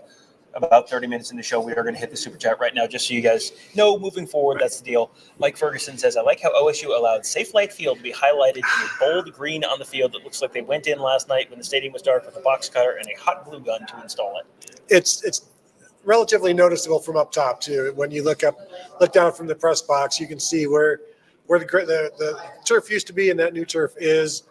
And that is new. And I don't know, you don't hear it, like we're watching, I'm like, hey, asking somebody, so should we refer to this as Safe Light Field at Ohio Stadium? And I didn't get any yeses on that from anybody. So here's my, let me answer your question with a question. Are they paying me to say it? No? That's true. Okay, well then. No. So yeah, that was, give it time. Maybe it'll fade a little bit, but it's going to be noticeable for a while. Maybe they should have just made it like super noticeable, like they're not even trying to hide it. Just a little piece of the red turf from Eastern Washington. There you go. Perfect. Yeah. So fortunately, there are no slippings or anybody falling over there. Although Travion Henderson did slip in that area. I don't know. It was right there though. That would be bad. I don't know if it was right on there, but it's sponsor money, so you're going to take it. You are. Let's talk about, before we get to Will Howard, which we will eventually talk about. I guess we have to start the show with Jeremiah Smith, because I have been touting him. Nobody else was. I've been touting him that he might be pretty good. And Bird had it first. Yes. He loves to say this. Must credit me. I swear to you, Tom, if he catches that first tunnel screen, it's gone. Yes. There was a lane for him. He was out the door. And do you know how many touchdowns he would have had that happened? At least one. Well, he had two later, so Yeah. I'm going to say roughly three. Yeah. Which, that's, if you had thought that was going to, if you called before the game that was going to happen, that would have been pretty bold. Yeah, it would have been pretty bold. 2 touchdowns, 6 catches, 92 yards for Jeremiah Smith in his debut, joining, I believe, basically just Michael Wiley as the last Ohio State, the only other Ohio State true freshman wide receiver to catch 2 touchdown passes in the season opener back in 1996. Michael Wiley, of course, eventually moves to running back, but pretty good company, and it's rarefied air for sure. But I'm interested in what everybody else thought as well, that they finally got to see an extended amount of Jeremiah Smith, because we didn't get to see it in the spring game. They got him out pretty early, only had a couple of catches there. got moving the chains, but also got utilized downfield as well, and in the red zone as well. Will Howard, as you guys saw, talking about when you have Jeremiah Smith in press coverage, you just throw it, and he'll adjust and he'll make the play, and he showed that in the end zone. Right. Is what they said a week or two ago was Ryan Day said if he told Will Howard, if it's one-on-one coverage, the receiver's open. Yeah. It doesn't matter where the defensive back is. If it's one-on-one coverage, the receiver's open. And you saw that with the long one down the field where Jeremiah Smith made a nice adjustment, made a one-handed catch. The one that was not a touchdown, it was, I think, his longest catch of the day. But he was targeted 9 times. Mm-hmm. He was the true freshman, day one, was targeted more than Emeka Ibuka, who is a fourth-year, extremely proven veteran. Carnell Tate, who was getting positive comps to Marvin Harrison this time last year. Both of them looked every bit the part. And then Jeremiah Smith, more targets, more receptions, more yards, more touchdowns. Sure. Welcome to, this is why we've been saying the things that we've been saying for the last 8 months. Yeah, and just wait till he's playing 4 quarters. You know, and there's still a lot more there that he can do, and he will do. If you're just joining us, or if you have been joining us, go ahead and hit the thumbs up. We would appreciate that here on the Postgame Tailgate presented by Tailgate USA. It wasn't just Jeremiah Smith, though. I mean, when Carnell Tate gets that last touchdown there at the end, where, as Will Howard said, it's a little curl. I read it. It's one quick read, and I throw it, and they do the rest. Emeka Ibuka, 4 for 51. Carnell Tate, 4 for 58. And then, of course, Jeremiah Smith, 6 for 92. Those 3 are going to do this. It's going to be different versions of this guy has 92 yards this week, and this guy has 56 this week. Or at some point, there's going to be some, a couple of hundreds in there. But these 3 are certainly as advertised. I felt good for Carnell Tate because he finally got to show some of the run after catch that he can do, because we view him as kind of this X receiver that will move the chains or whatever, but everybody else views him as, no, he's a legit playmaker. And you saw that as he read the defense and just kept stretching it out, because that was an explosive play, 34 yards on just a little simple thing. That's what he can do. And it looked like he caught it and just sort of ran in a straight line, but he did make a couple little cuts, and just, it was sort of similar to how people will talk about quarterbacks in the pocket, not having to make huge steps, just sort of little shifts, little weight shifts almost to make guys fly by. There was an Akron defensive back that was like, he's got an ankle, he's got an ankle. Nope, right by. Oh, let me just slide right past you there. And yeah, nice long touchdown for him. It felt like the wide receivers had a nice. Jeremiah Smith's the one everyone's going to talk about, but the wide receiver unit had a nice balanced day. Saw a little bit of Brandon Ennis out there. You can tell this is one of these games where we hear, we think, we know our 3 and we think we know 4. This is where you sort of see, they can talk whatever they want. You can see what order guys are coming in. Brandon is clearly the number 4 guy on this team. There's definitely some talent behind them as well. Bryson Rogers was in there earlier than I thought he might be, which was, that's good for him. Had a nice reception. It was, I think, a solid day for the wide receivers. I know the first half was, everyone was deeply disturbed by the first half. It was not a great first half by any means. It was also, so much of that game was, oh boy, oh man, how week 1 is this game? There was the officials couldn't get stuff right, not like calls, but just there was a thing where they were talking about it, and then they reviewed something, and I think it just felt like they were a little not on the same page. It was a lot of procedure penalties over 5 guys in the backfield, kind of penalties. It looked like week 1. And Tony, what happens between week 1 and week 2? Everybody gets a little bit better. The improvements are made. It also looked like I don't know if CBS had this, looked like there were some communication issues as well, because Will Howard was asking for plays and stuff like that, and would have to come over a little bit, and looked like maybe the headsets weren't working. I don't know if that was the case. He didn't say anything like that. And but Joe Morehead at the Akron press conference said the communication worked great for them today, so that they had no problem. Yeah, so maybe Will Howard is just shaking him off like in a pitcher.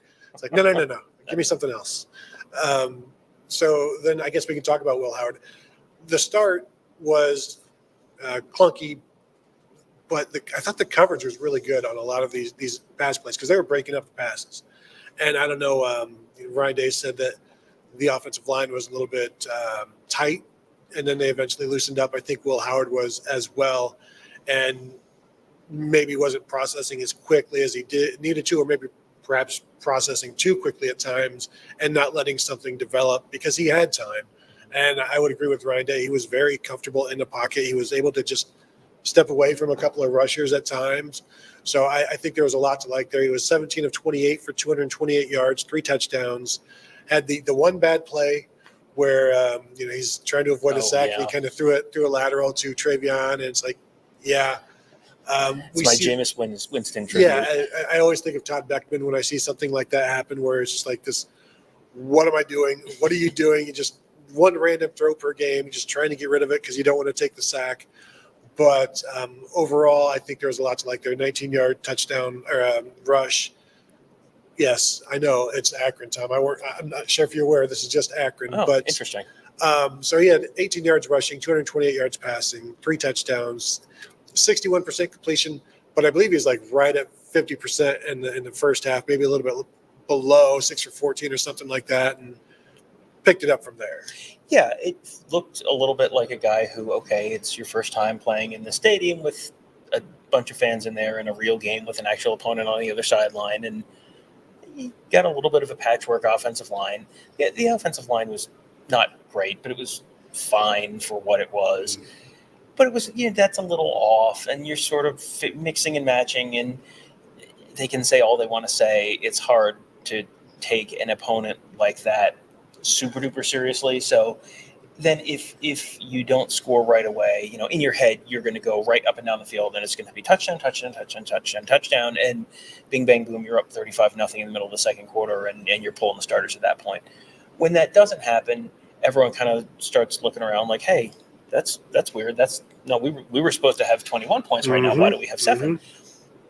It's game one. I really cannot emphasize enough how game one this is. And you look back at other teams, you look back at, I remember covering in 2007, I remember there was an Ohio State, was it Akron? Ohio State? No, it was Ohio State, Youngstown State. It was 3-2 at halftime. And that same year, I was working for a company and covered a bunch of different games in different parts of the country. And one of the games I covered was a Tulane LSU game at the Superdome. And that was when Matt Forte was on Tulane. And I think that game was maybe 9-7 LSU at the half. And those two teams played for the national championship. One bad half against a team that you're a massive favorite against in September does not mean you are not going to win the national championship. Tony, may I remind you about the Michigan Bowling Green game last September? It was, I think, 14-6 Michigan at halftime. You're going to have a game like this. If this turns into, it looks like that against Western Michigan, and it looks like that against Marshall, at that point you have my permission to feel a little bit concerned. One half where then the second half they hit the gas and pulled away.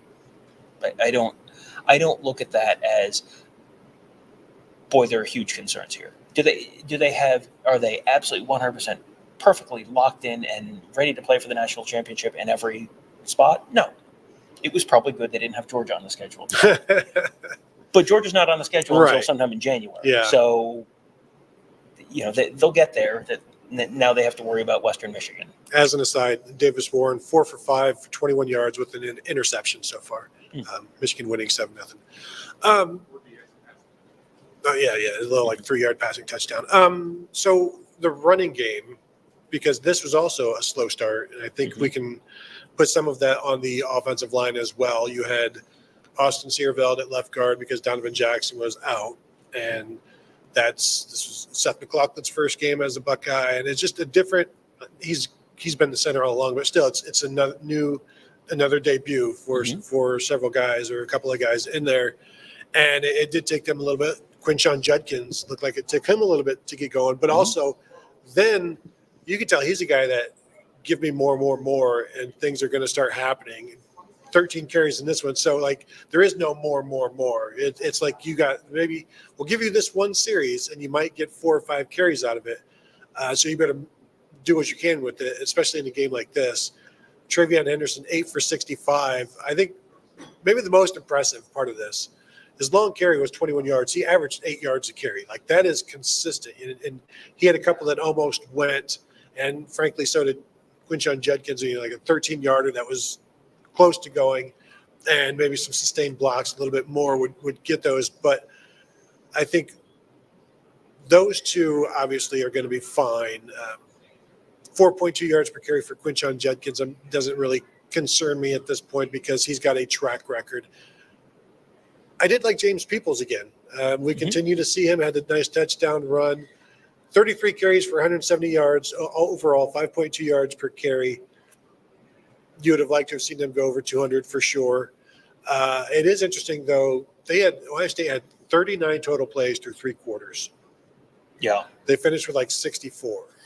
Yeah, but 39 plays through 3 quarters, that's 13 plays a quarter. Yeah, it's not That a is lot. 52 plays in a game. That is a very low number.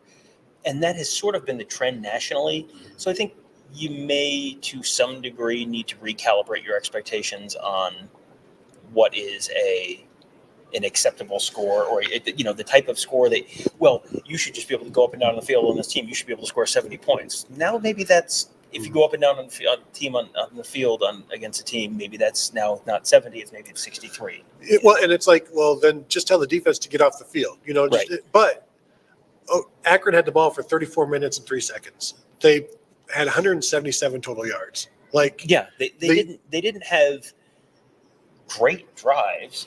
They had their longest drive was 47 yards. Yeah. They did not have a 50-yard drive on the day, but they were very methodical with taking their time, chewing the clock, keeping the Ohio State offense off the field. I talked to Joe Morehead about sort of their approach, and we'll get to that a little bit later on. But very clearly their approach was, well, we're not going to be able to defend these guys, so the best way to defend them is to keep them on the sideline. And 10 plays, 47 yards, 5:18 off the clock. They had a 12 for 45 later in the first half. They had a 7 for 44 in the second half. But they just kept chewing. The best drive, 10 plays, 19 yards. That was at the start of the second half. They went 19 yards, but it took 10 plays, and they chewed 6 minutes and 15 seconds off the clock. They didn't do anything, but it was like running the 4 corners in football. And that impacts how many snaps Ohio State gets and how many times Ohio State can score. Yeah, it's looking. Ohio State had about 200 and some yards in the second half. So the offensively they were pretty even in both halves. And I'm just wondering if 450 yards is the new 550 yards. Which the high octane, because it's not like Ohio State is moving all that quickly either. They didn't do much of any turbo, hurry up.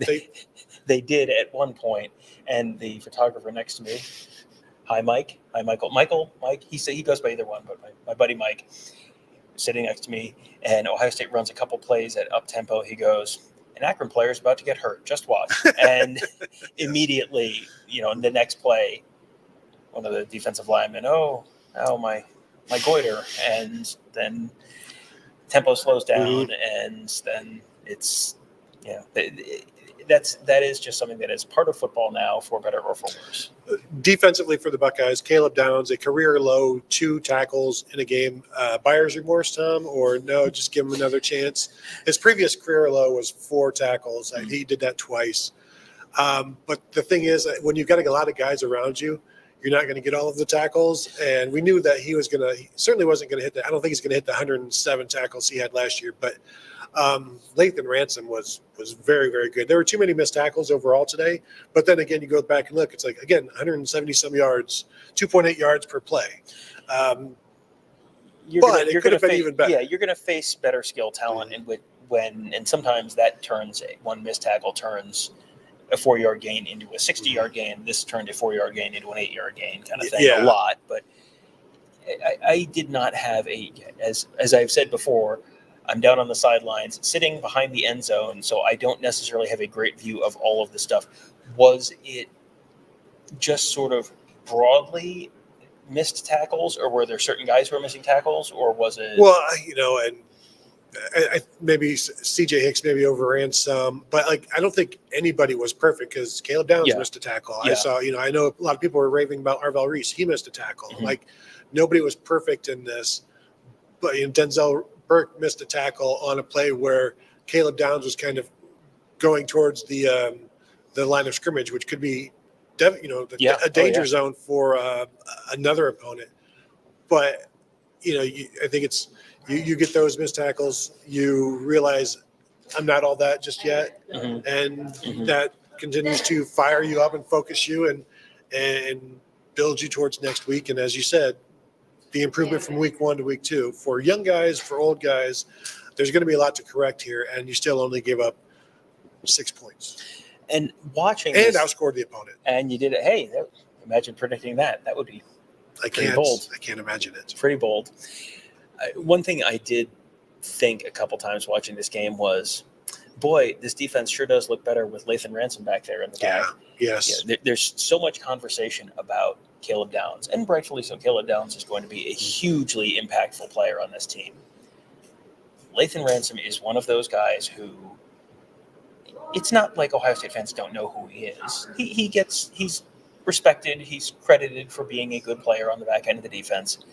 But you see him so often making big plays in big moments. I mean, the thing that immediately is going to come to everyone's mind is the scoop and score fumble, but just constantly around the ball, a couple tackles for loss. That's someone who you see him making plays on receivers down the field. You see him making plays behind the line of scrimmage. He's kind of all over the place. Very, very big for them to have him back. Yeah, I believe like 4.5 tackles for loss for the secondary as a whole. Like they're all getting involved. I think it's really good to see. But yeah, Lathan Ransom back there makes this a different defense, and combine him with Caleb Downs and everybody else and Jordan Hancock, a lot to like there.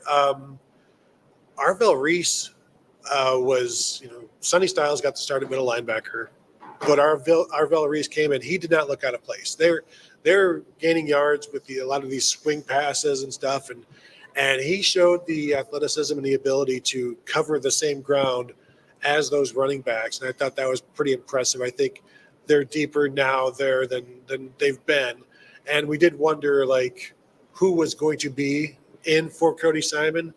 And it started out Sonny Styles, but it wasn't long before Arvell Reese was that third linebacker mixing in with CJ Hicks and didn't look out of place at all. I think there's a lot to like there, as the coaches have been trying to tell us. The coaches have talked about him a bunch, but sometimes it takes until seeing a game like this to know whether you're getting happy talked, which sometimes you do get happy talked, and it's just, well, this guy's having a rough week, and so we're going to talk him up a little bit, and then his friends and family will see that we still love him, and that happens. But then there are also times when you hear your guy gets talked up, and then you see it on the field, and it's like, okay, like that's. And Arvell Reese was definitely in that bucket for me in game 1. He feels like, again, I would love to go back and actually watch the game from a place where they don't call the plays from sitting behind the end zone, Tony. There's a reason for that, but I would like to go back and watch it. But just from where I was, he felt like he had a really impactful day. Yeah, the defensive line was also impactful. I probably didn't see it live. You go back and watch it. There's a spin move that Jack Sawyer throws out, I think, in the first quarter. That is one of the best I've ever seen. The right tackle doesn't even touch him. And forces the quarterback to get rid of the ball quickly, and he lays down on the ground after a while after getting hit by Jack Sawyer. And boy, Finley got he got hit back-to-back plays by Jack Sawyer, and you look at Jack Sawyer's line in the box score: 2 total tackles, 1 quarterback hurry. Yeah, that really does not tell the story of Jack Sawyer's day. That Jack Sawyer and JT Tuimoloau. And there were, I think, a couple times that I saw Kenyatta Jackson. Caden Curry had a forced fumble. Caden Curry had a forced fumble. I mean, the defensive ends had a heck of a day. Mitchell Melton, too. Mitchell Melton had a sack. Edric Houston, 2 pass breakups. The one led to the Gabe Powers touchdown. Oh, was he the one who tipped that one? Okay.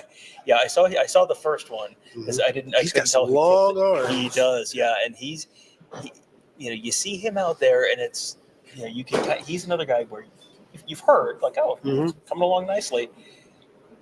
We don't know how much. I don't know how much he's really going to play this year because they have so many talented guys ahead of him. But if he's out there already making plays on day 1, then What's it going to look like 3 months from now? You might work your way up that ladder a little bit. But yeah, the defensive ends were very, very good. There were a couple times where I put a picture from, I took a picture of the screen on the back of my camera and put it on Twitter just because it was JT Tuimoloau just blasting past the left tackle. And it was one of the all-time lookout blocks where JT Tuimoloau was streaking like a comet at the quarterback, and the left tackle's like, heads up. Yeah. And like, what else is he going to do? These are not going to be the best tackles that the defensive line goes against, but boy, it was a very, very, I feel like I've said the word impactful a lot today, but there were a lot of impacts on Akron offensive players. Yeah, 3 quarterbacks played in this one for Akron. The rushmen were back. All 4 defensive ends were on the field at times together, so that was good to see. Just anything else defensively before we talk about Brandon Innes and his eventuality of returning a punt for a touchdown? Yeah, it does. But let me look at the defensive box score real quick. Jermaine Matthews was out there quite a bit. He's feisty. Jermaine Matthews was both out there at the, I think they maybe pulled Denzel Burke off the field for a series. So he was out there with the starters, but then he was also out there at the very end of the game with the 2s or the 3s, where it feels like he's probably someone who's, they view him clearly as the next guy.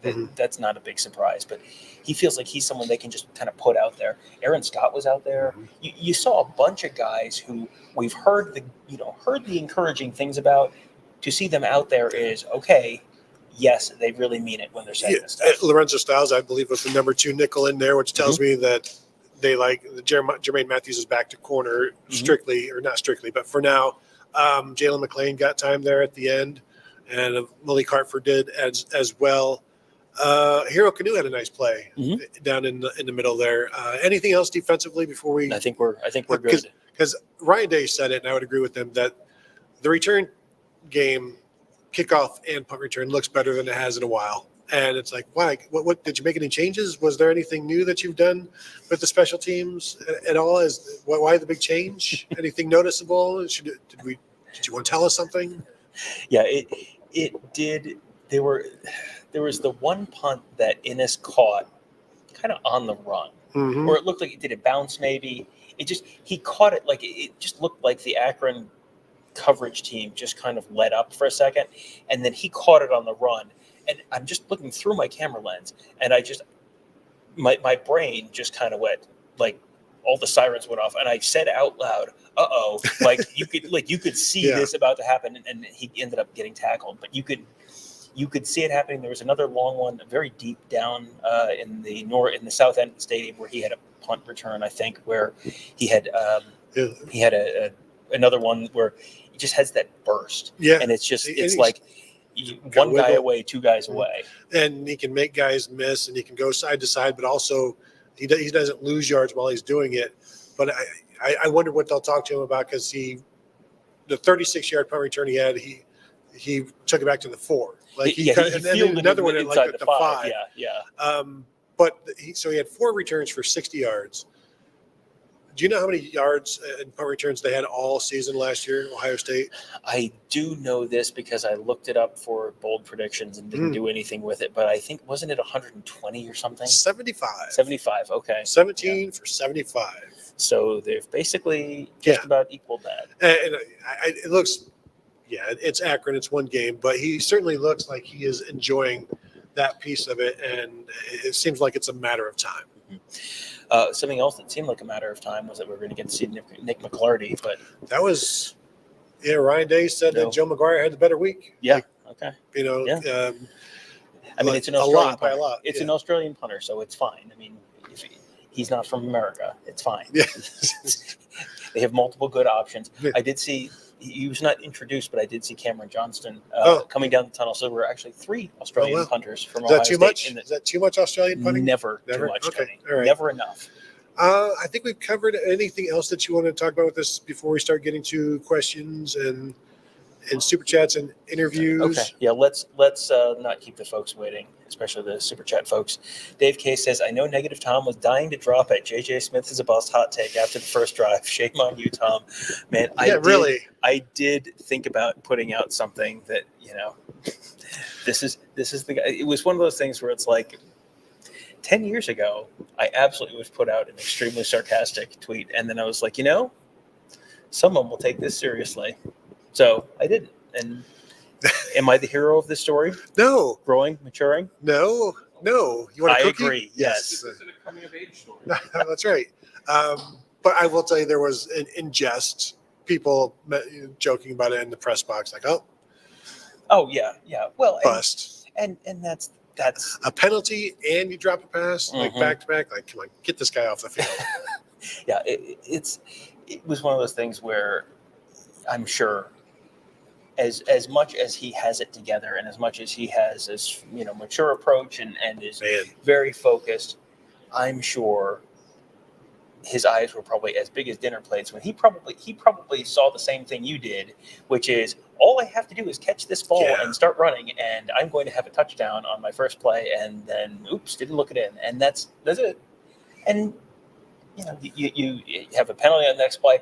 It would have been very easy to spiral from there. Yeah. But the fact that Will Howard talked about the fact that no one even felt the need to go talk to him and be like, "Hey, it's okay, buddy." Like they don't feel the need to coddle him. No. He is treated like a veteran in every way. It's like, do you coddle him and then pull out the Igor Nyi? I just hope he doesn't coddle me, because he's like obviously very mature, and the way they're all matter of fact. Ryan Day and Will Howard, like, no, we didn't. You don't have to say anything. We've seen so much from him. Like, this isn't, and JJ himself said he was glad that this happened like right away. It's like getting hit the first time, and you get those jitters out, and you get back to it. All right. Next super chat from Mike Smith. Given players playing in new spots at a new group, missing a guard and a flyer quarterback in the shoe, new comm process and new communication process, it wasn't too bad. Things to work on, but Day would prefer that, I assume. Yeah, well, and Ryan Day also talked about how the running game, you've got to stick with it, and it's not always pretty, and you got to build on it and wear things down. It's kind of like knocking down a building with a sledgehammer. Eventually the building is gone, but it doesn't ever look pretty while you're doing it. So I think there's a lot of that, but I would agree with all of this. And then also the fact that it's Akron, like, well, I don't know how much you should be able to overcome that. And it's like, well, they kind of did. You're averaging 5.5 yards per carry. Trevion Henderson averaging 8. If it's just Henderson and James Peoples, and they're averaging their 7-8 yards a carry, then this looks better. Instead, they had to throw in Quinshawn Judkins and get him out there. But yeah, I don't have any concerns. And once they get that offensive line going, and my one nitpick, not my one nitpick, but a nitpick is they did not go downfield much at all in this one, except for maybe the Will Howard's one throw to Jeremiah Smith. Yeah. Devin Brown did at the end there. Yeah. But I think they need to do that more, and that would also help the running game. It will, and Joe Morehead talked about that. We'll play that a little bit later on. We want to get through these super chats first. But in terms of how they were going to approach it, they didn't want to get torch deep, so they had to play a little bit softer. And that's one of those things where Ohio State took what they gave them. And yeah, you would love to see them heaving the ball downfield like it's Tecmo Super Bowl and Warren Moon. Why didn't Will Howard just drop back to the back of the end zone and then throw it 120 yards like Warren Moon did? Even Cody Carlson could do that. Tony, please. Oh yes. So no, you're taking what they're giving you. You are being responsible. You're taking care of the ball. Routine things routinely. Do the routine things routinely. Take care of the ball. Outside of the one play where it looked like he forgot where he was for a minute, he really took care of the ball very well. There weren't a lot of pass breakups. I don't think. There wasn't a lot of early on. They were getting their hands on balls, but there was a lot of the short stuff, and they were right there in coverage. Yeah. The RPOs they defended pretty well in that first half.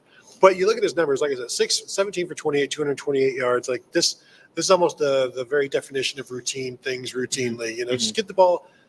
The Carnell Tate touchdown is a perfect example of that, where it's probably a 12-yard pass that goes 34 yards for a touchdown. Mm-hmm. Well, and there's a certain amount of that where he just has to do his part. He doesn't have to be flashy. He just has to distribute the ball. And if you distribute the ball to Trevion Henderson in the flat on a little dump-off pass, you can throw the ball. This is the J.J. McCarthy story. You can throw the ball 3 yards upfield and have someone run 50 yards upfield, and you get credit for 50 yards. Is that right? Yeah, It's pretty that's, nice. That's the thing. Yes. Sorry, I've lost my tab. Super chat from Ryan Dawes. Talk about the defense if you haven't already. We have, but give me a grade on the defensive performance, and give me your. This is the thing. This is the good thing, and this is the bad thing from the day. Yeah, I'd probably just say a B. I'm a lenient grader because I have a heart of gold. I know teachers, and it's like you don't want to just crush the kid before they have an opportunity to blossom into a beautiful butterfly. Grade inflation. I design my tests to the score that the state asks us to hit. Okay? Savvy. But I would say the great thing, the good thing was just how aggressive they were. The creating turnovers, getting into the backfield. They have 3 forced turnovers, 10 tackles for loss or so. So they were creating havoc. And as Ryan Day said, there's a difference between disrupting and dominating. And this got into the dominating aspect where it was just wave after wave. And you felt things going poorly for Akron. And in the first half, it was like the defense needs to make a play here and just get off the field and help the defense out. One of those things where something is going to happen. You can just feel them later on. It's like, okay, something is about to happen. Even at the end, standing in the end zone, it's like, I don't know that Ohio State is done yet. And you see Edric Houston tip it up and Gabe Powers, very nice catch. Yes. To bring that in. So I would say that's a great part. The not so great was the missed tackles. They need to clean that up. I'm sure Jim Knowles is not going to be happy about it. James Laurinaitis is not going to be happy about it. Matt Guerreri and Tim Walton aren't going to be happy about any of this. Larry Johnson will be like, I thought my guys did good. And they did. Larry Johnson's guys did great. Yeah, this is Kenyatta Jackson missed a tackle. There you go. Okay, there you go. So you're so negative. Gosh. Hey, that's what the super chat was for. So it does. I think this is just one of those things where you have lots of stuff to teach off of from week one. This is a good thing. You want to make your mistakes now. You make your mistakes against Akron. If everything goes too well and everyone gets too proud of themselves and too excited about things, it just that's not great. You want guys to be continuing to focus, and if how many people are going to grade out as champions? I think you could make a case that the offensive line maybe doesn't. Right. I think you could make a case that Will Howard doesn't. I think you could make a case the tight ends. The tight ends were pretty much invisible. Yeah, Travion Henderson had a hell of a blitz pickup. He did. I saw that one. That was a great one. I think you can. Yeah, you mark him down. Travion Henderson, you can give him one. I wonder if Jeremiah Smith grades out a champion, they might find a reason not to do that. Those first 2 plays with the illegal formation. And on defense, probably we're having a very similar conversation. I bet that 10 guys grade out as champions, 12 guys grade out as champions. A lot of them played to get some grades. Yeah, not that many.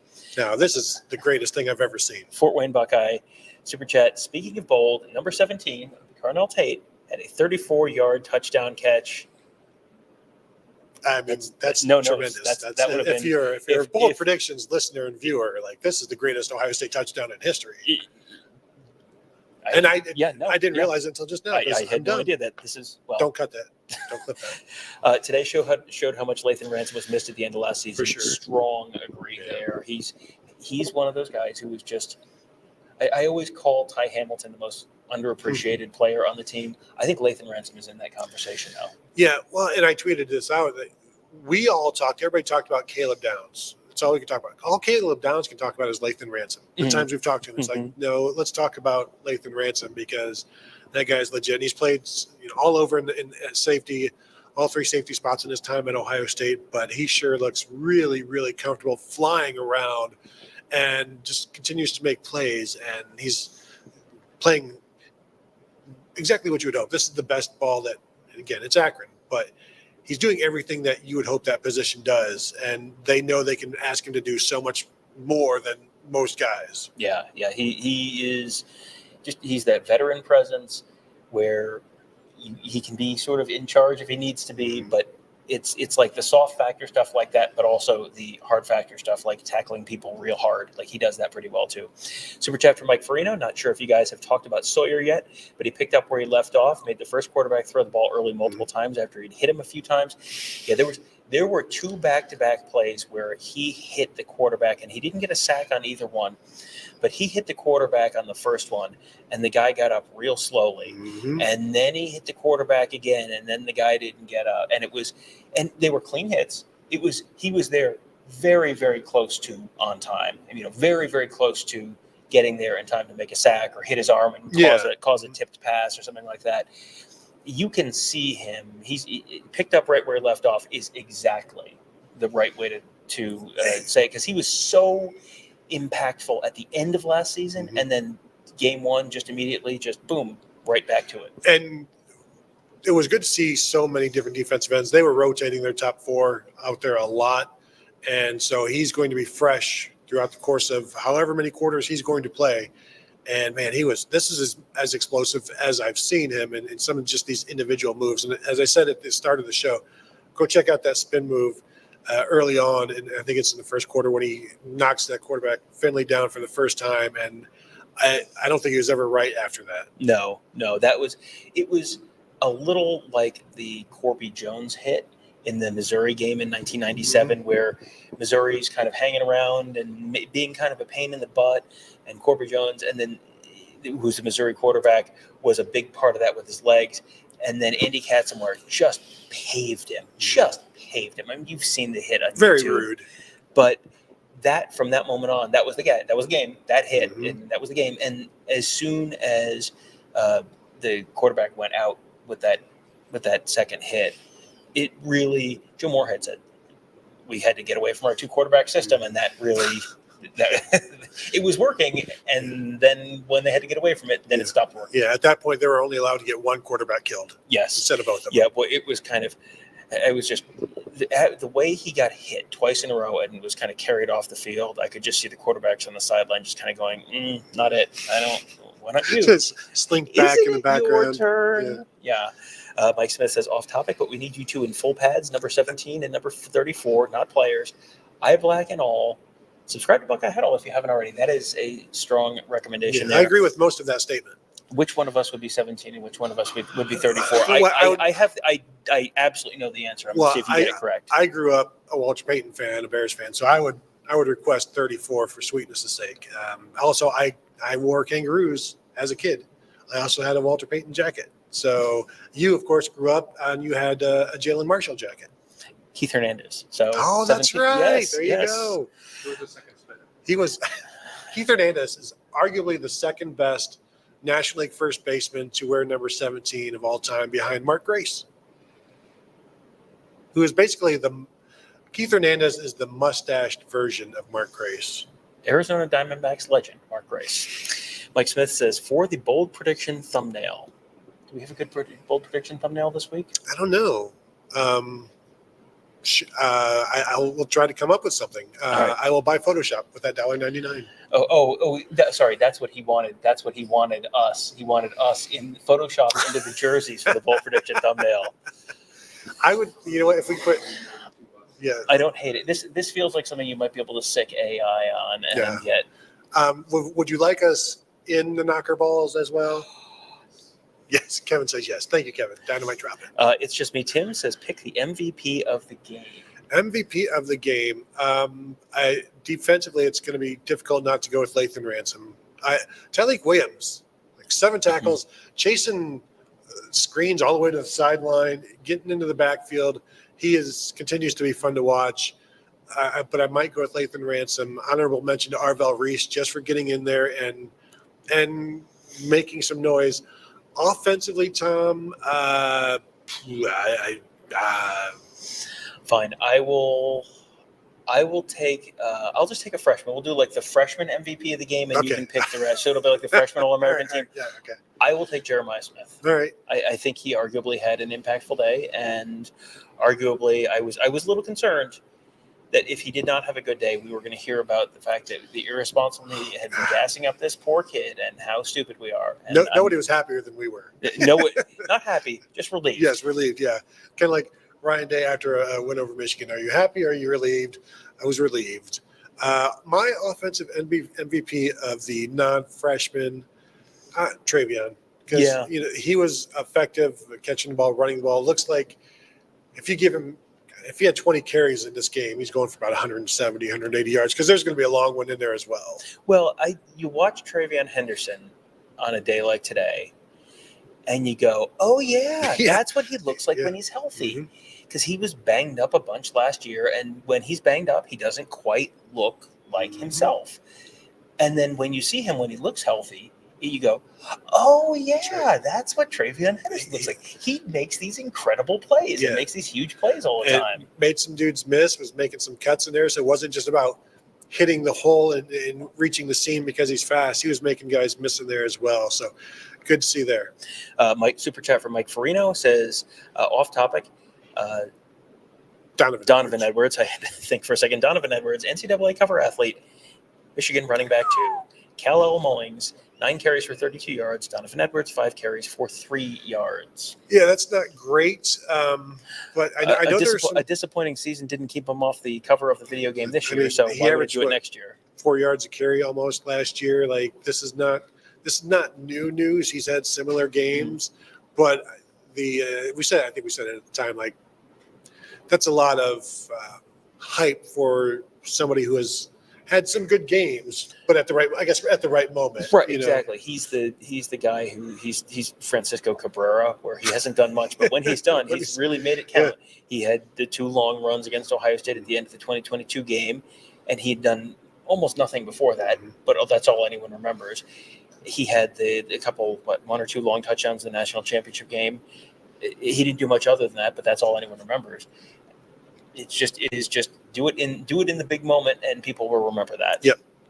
Super chat from RK said, did Caleb Downs miss a lot of tackles today? I don't know if he missed a lot. I know he missed one that I noticed, but I'm sure there may be others. But there's one. It's actually the picture on the go. screen is the play where he missed the tackle. He had him kind of lined up, and it was not a missed tackle that led to a big gain. It was Jordan Hancock's in the background.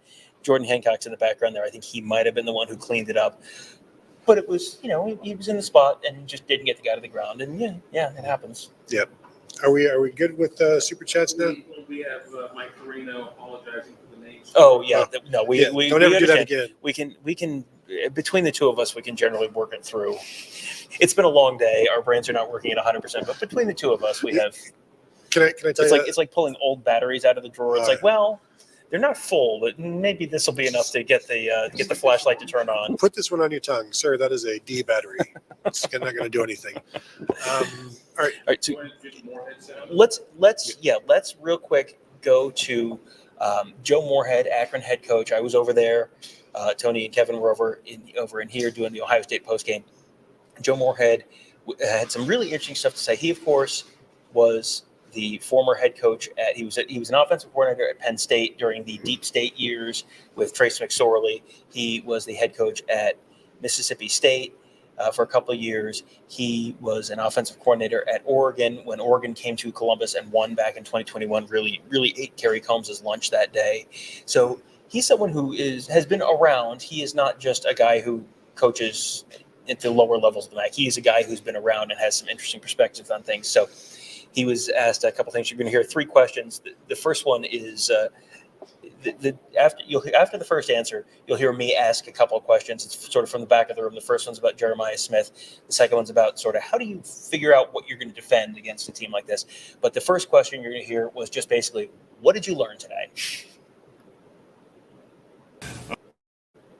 I learned that Ohio State is an incredibly talented team that is very well coached, and we'll have an opportunity, in my opinion, having coached against the 2019 LSU team, and took my son to see Michigan last spring for a recruiting visit.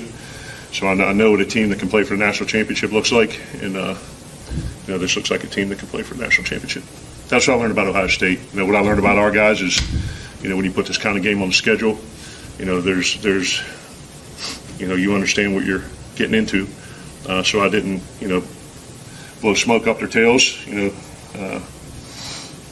show them 300 or Rocky or Hoosiers or any of that stuff. And I said, we got to control what we can control, which is how our level of preparation, how hard we play, and then execution one play at a time with no clock and no scoreboard, and work to make daily deposits that will benefit us in this game throughout the course of the season. And, quite frankly, I thought we did some, certainly not indicative of the final score, but I thought we, in all three phases, we did some really positive things.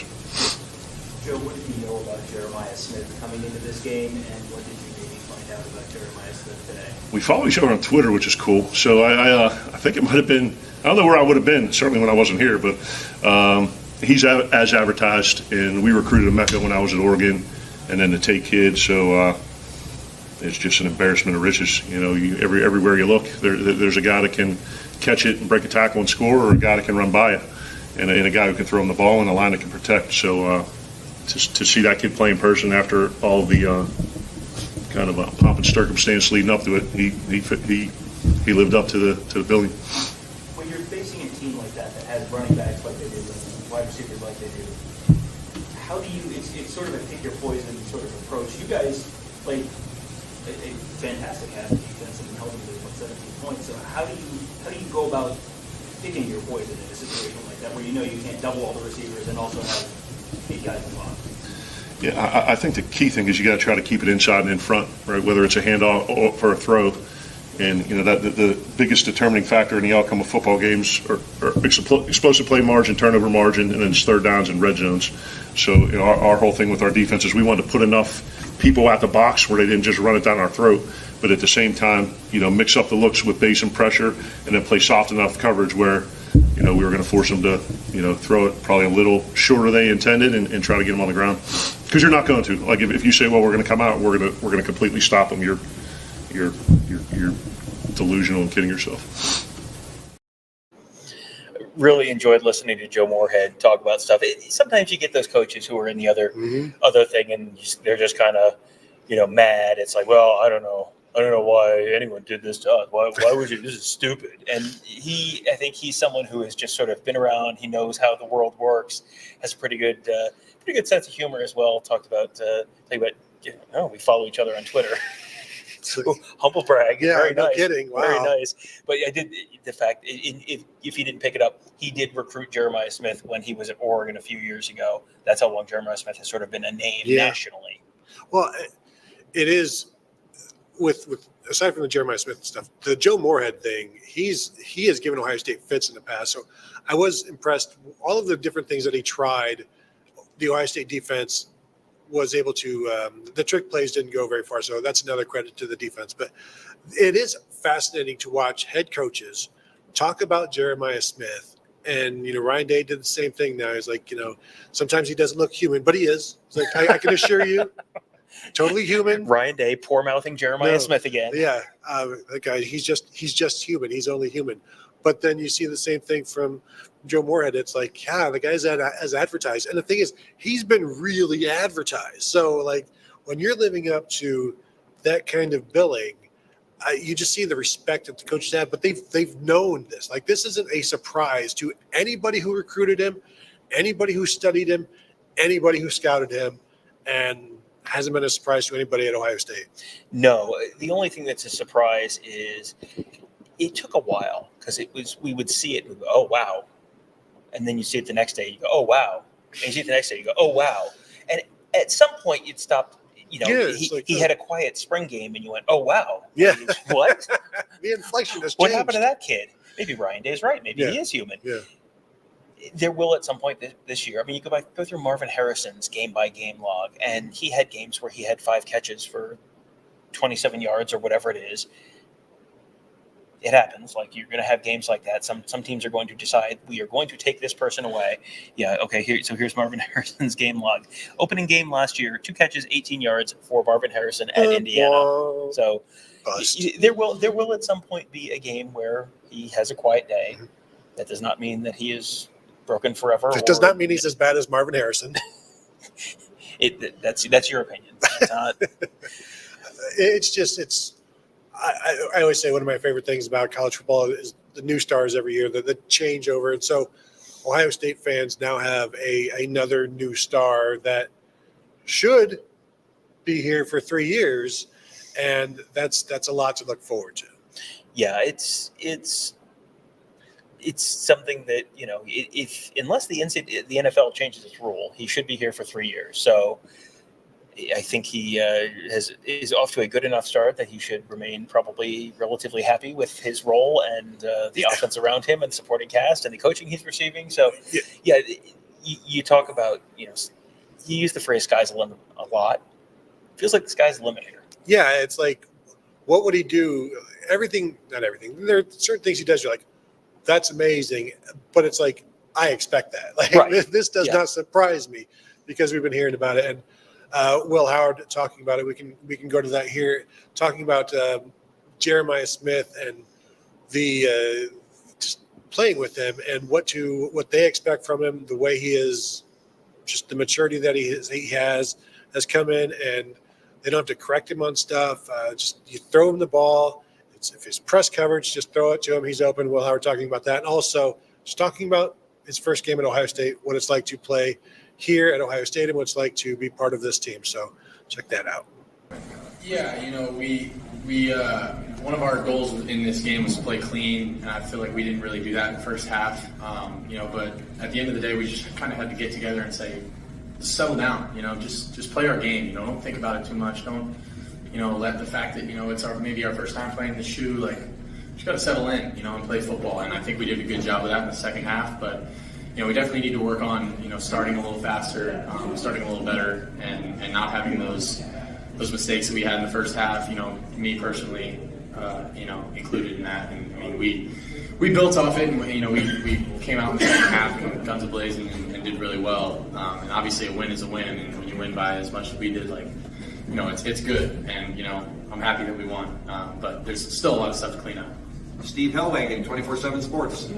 Well, the first touchdown to Jeremiah looks like he makes kind of an adjustment on the ball and turns back shoulder. Just what did you see on that play? What did he do to complete it? And is that an advanced concept for a young guy to be able to make that play? If he's pressed and it's one-on-one, put it up, and he'll make the play. And that's exactly what he did. I just saw he was pressed, so I tried to put it up over top, and he actually made a little adjustment and came back to it. And I mean, that's all I got to do is just give him a chance, and he's going to do the rest. You guys saw that today. Over to the right, Austin Ward, the podcast. Well, Ryan said that nobody needed to say anything to Jeremiah after that drop screen there on the opening drive. Is that the case? You just No, there was no word said. I mean, none of us were worried about him at all. I mean, we were, obviously, it's a drop, it's uncharacteristic, but hey, I made a couple of bad passes, and it's not gonna be perfect, man. But it's that next play mentality. Mental toughness is the ability to move on to the next most important thing, and we knew his maturity level. We weren't worried about it, and he came back and had a great game. So, Will, over to the left, Bill Rabinowitz, Columbus Dispatch. Well, you've been here 8 months. You probably wondered what it would be like to play in the shoe, just the whole atmosphere. What was it like? How glad are you to have it under your belt? It's cool, man. It's a pretty freaking cool stadium, and the fans and the band and just the I've never been a part of so many different traditions, and I had to learn all these new traditions that we had, and it's cool, man. It's fun. It's it makes it more engaging, for everyone involved, and the skull session, and just getting to experience all this stuff that I've heard about for the first time was really fun. And now that I got it all under my belt, it's all right, now I've done it, and now it's business as usual from now on. But it's still cool, and it's still fun to appreciate it, when I only have 12 opportunities as a Buckeye, guaranteed, and obviously, hopefully we get 16 or 17, but I only have so many opportunities as a Buckeye, so I gotta soak it all in and enjoy it while I'm here, man. And it's quite an environment, quite an atmosphere, and I'm just glad to be a part of it. So there you go. Will Howard, happy to be at Ohio State for a number of reasons. The offensive weaponry around him, the fan base, just everything that goes with it. Clearly a happy quarterback. And I think happy just to get the debut over with and then start building on that. I'm sure that this was a little bit of a just get through it kind of day. Don't make the big mistake. Don't give people a reason to say, oh, this guy's terrible. Got through it, had a nice, efficient day, got a win, on to week 2. That's really all they needed. Because if they had won 77-0, and they had scored touchdowns on their first 7 drives of the first half, what would everyone be saying? It's just Akron. It doesn't matter. This doesn't prove anything. So if an incredible performance wasn't going to move the needle for you, a Right. slow start followed by a strong second half, The needle's going the other that really shouldn't move the needle that much in the other direction either. It means something or it doesn't. And this is one where everyone had got some fresh air and exercise. It was a lovely day in the Horseshoe. I'm not sure how much we learned. Let's move on to week 2, basically, I think is probably the mindset for a lot of those folks. Not for the coaching staff. The coaching staff is going to have a lot of stuff to teach off of. Yeah. If you're watching on YouTube right now, go ahead and hit the thumbs up. We would appreciate that here on the post-game tailgate presented by Tailgate USA. Tom, Tailgate USA, our newest title sponsor for the post-game show. They'll bring you a tailgate to whatever party you want to have, essentially. The tent or trailer, located in 16 different states, located here on campus at Ohio State. They will bring a tailgate to you. They can bring all of the kitchen equipment that you need. They can even provide some workers if you need it. Pretty much whatever you want for your tailgate, they can get to you and provide for you so that you can have the kind of setup that you would like to brag about and impress your coworkers, impress your friends. It's an all-encompassing outfit there. Well, what's everyone's favorite part of the tailgate? Is it the setup? No. Is it the teardown? No. Also, no. It is the eating the food, drinking the drinks, and then going into the stadium and watching football. Right. So you're getting all of the fun part of the tailgate with none of the not that fun part of the tailgate. This seems like one of these things where, there's certain things that as you get older, you figure out like, hey, my life would be better if I just could pay someone else to do this thing that I don't enjoy doing. Mm-hmm. Well, guess what? You can pay someone to do all the stuff you don't enjoy doing with the tailgate and just get to do the fun part. Yeah. That actually, Tony, that actually seems like a pretty good idea. It is a good idea. So check it out at tailgateusa.net. We do thank them for sponsoring the show. Where are we at right now? Let's we have a couple graphics that we want to get punched up from our producer. You can talk a little more Jeremiah Smith. I'm sure people will be fine with it. Okay, all right. Last time. This is freshman receiving touchdowns. So this is he's already number 7 in terms of receiving touchdowns for a true freshman at Ohio State. Some of the names ahead of him also pretty good. Tony, I dare say there is not a bum on the list ahead of him. Chris Carter, David Boston, Garrett Wilson, Ted Ginn Jr., Chris Olave, Marvin Harrison Jr., and then Jeremiah Smith. Were all of those guys first-round draft picks? I believe they were. Chris Carter was a supplemental. Oh, that's right. But he was a supplemental first-round pick. Yes, I think. I don't know if 4th maybe or whatever. Like he would have been a first-rounder if there was if he had been forced out of if he had not gotten kicked out of college football for a thing you can legally now do. Yes. So Jeremiah Smith arguably going to be working his way up that list throughout this year. The interesting thing there, Marvin Harrison did it in the final game of the season. Chris Olave did it in the final 2 games or so of that season in 2018. Ted Ginn took him about 4 or 5 games before he had his first touchdown catch against Indiana. Garrett Wilson, I think he had to wait until game 2 or so. And David Boston, he closed strong in the Rose Bowl. But, I mean, that's an impressive list. Yeah, altogether. definitely. That is definitely an impressive list. Freshman receiving yards in a game. Now, he is 5th on this list right now. He has potentially 15 or so games left to try to move up this list or place on this list in more than one spot here. He's number 5 right now. Chris Carter, number 1, 172 yards against USC in the Rose Bowl in 1984. David Boston, 153 yards against Indiana in 1996. Chris Carter, 134 against Iowa in 1984. Garrett Wilson, 118 against Michigan in 2019. Jeremiah Smith, 92 today against Akron. Ted Ginn Jr., 87 against Michigan in, that would have been 2004, I believe. 4, I believe, for Ted Ginn. So, I mean, again, this is just trying to put this in a historical context. I feel like, do you remember the 2018 season when we were at the Ozone and I had this recurring feature on Monday that was just, what did Dwayne Haskins what did Dwayne Haskins break in the Ohio State record book this last week? It feels like we could basically do that every week with Jeremiah Smith.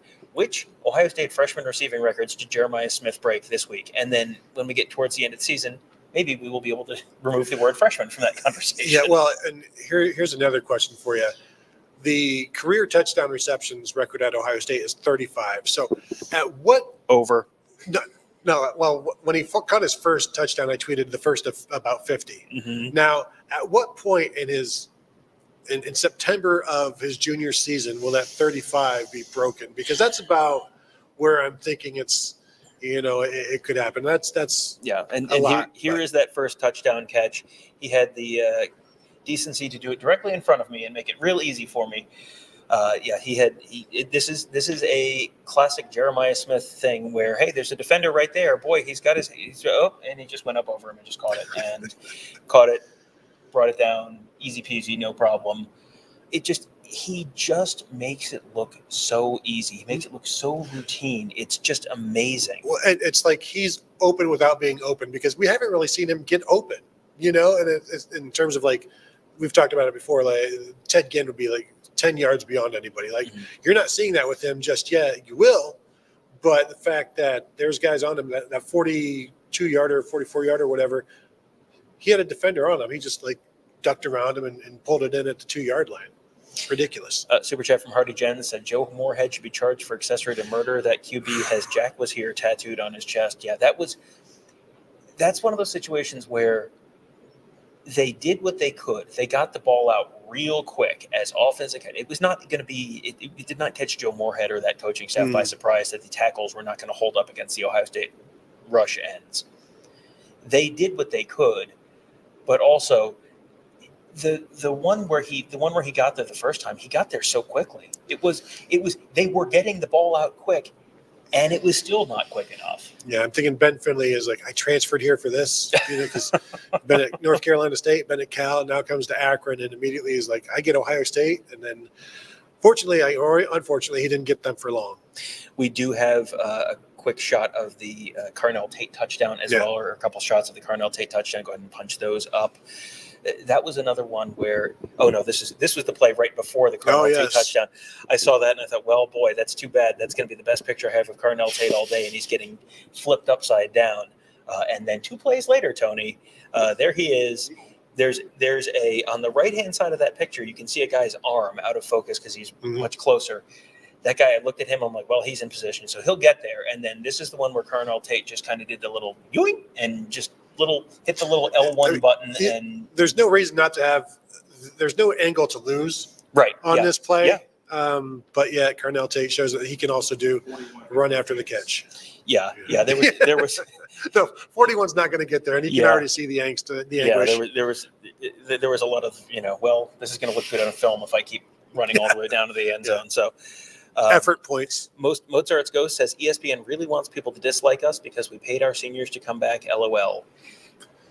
There is a lot of talk about the $20 million thing, and I don't think it was Ross Bjork probably shouldn't have put a number out there, because now it puts the title on it, and if you don't win it all, you spent $20 million and you still lost.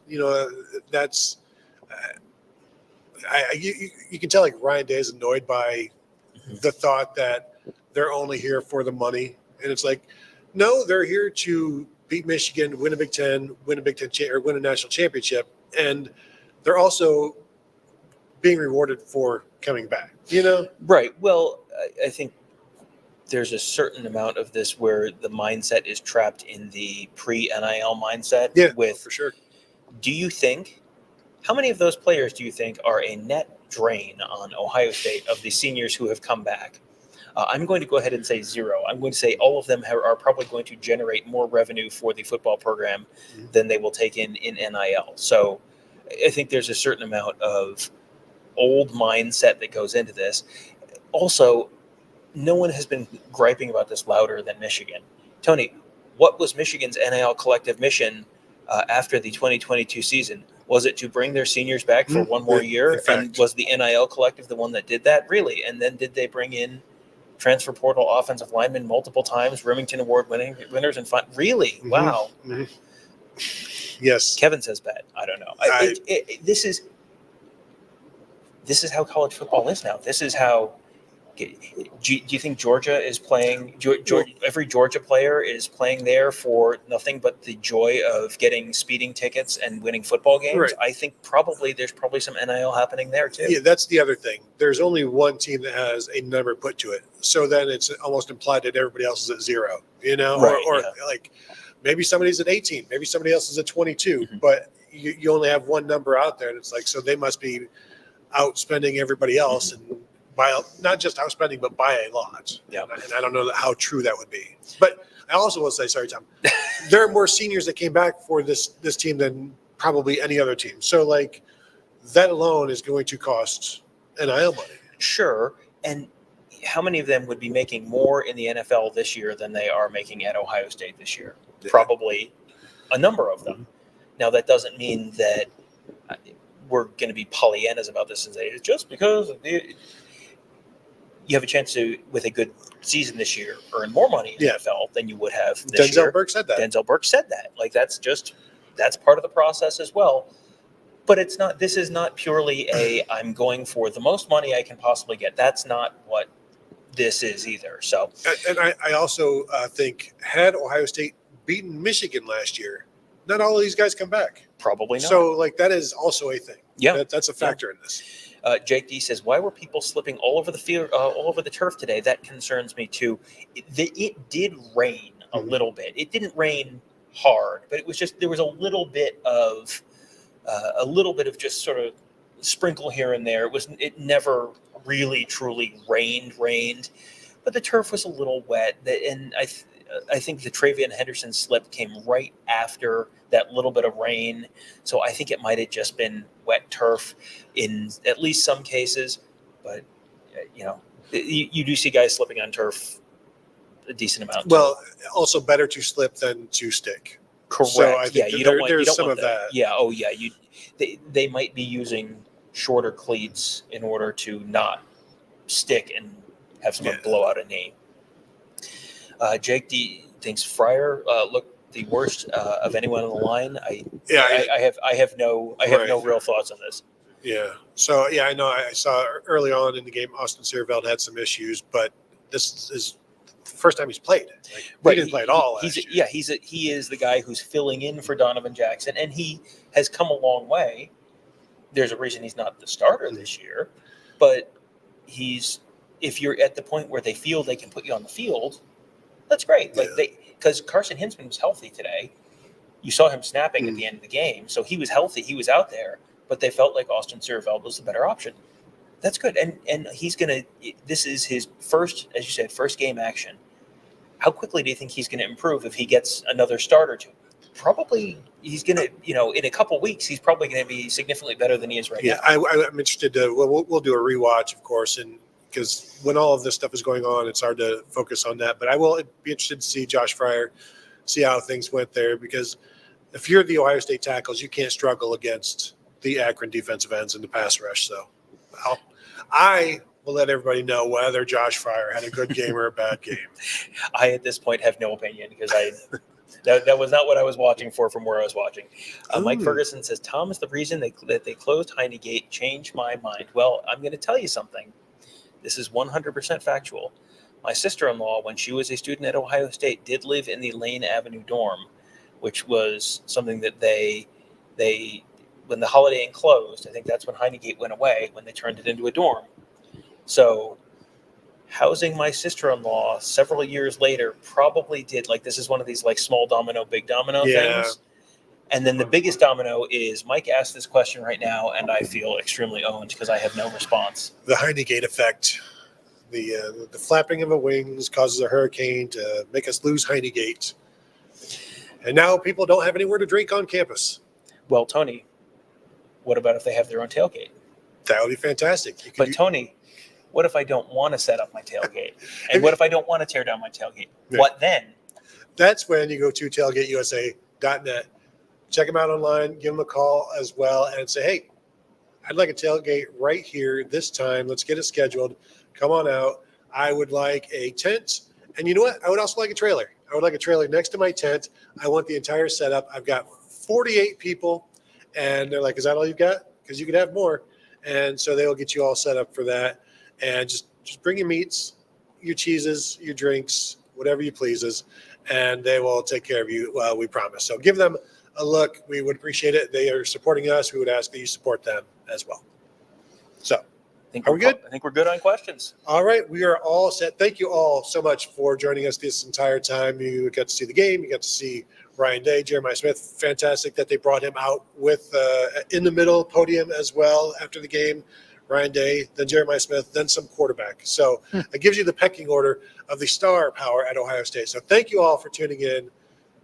Find us at BuckeyeHuddle.com, please, and we will see you later. We'll talk to you guys later.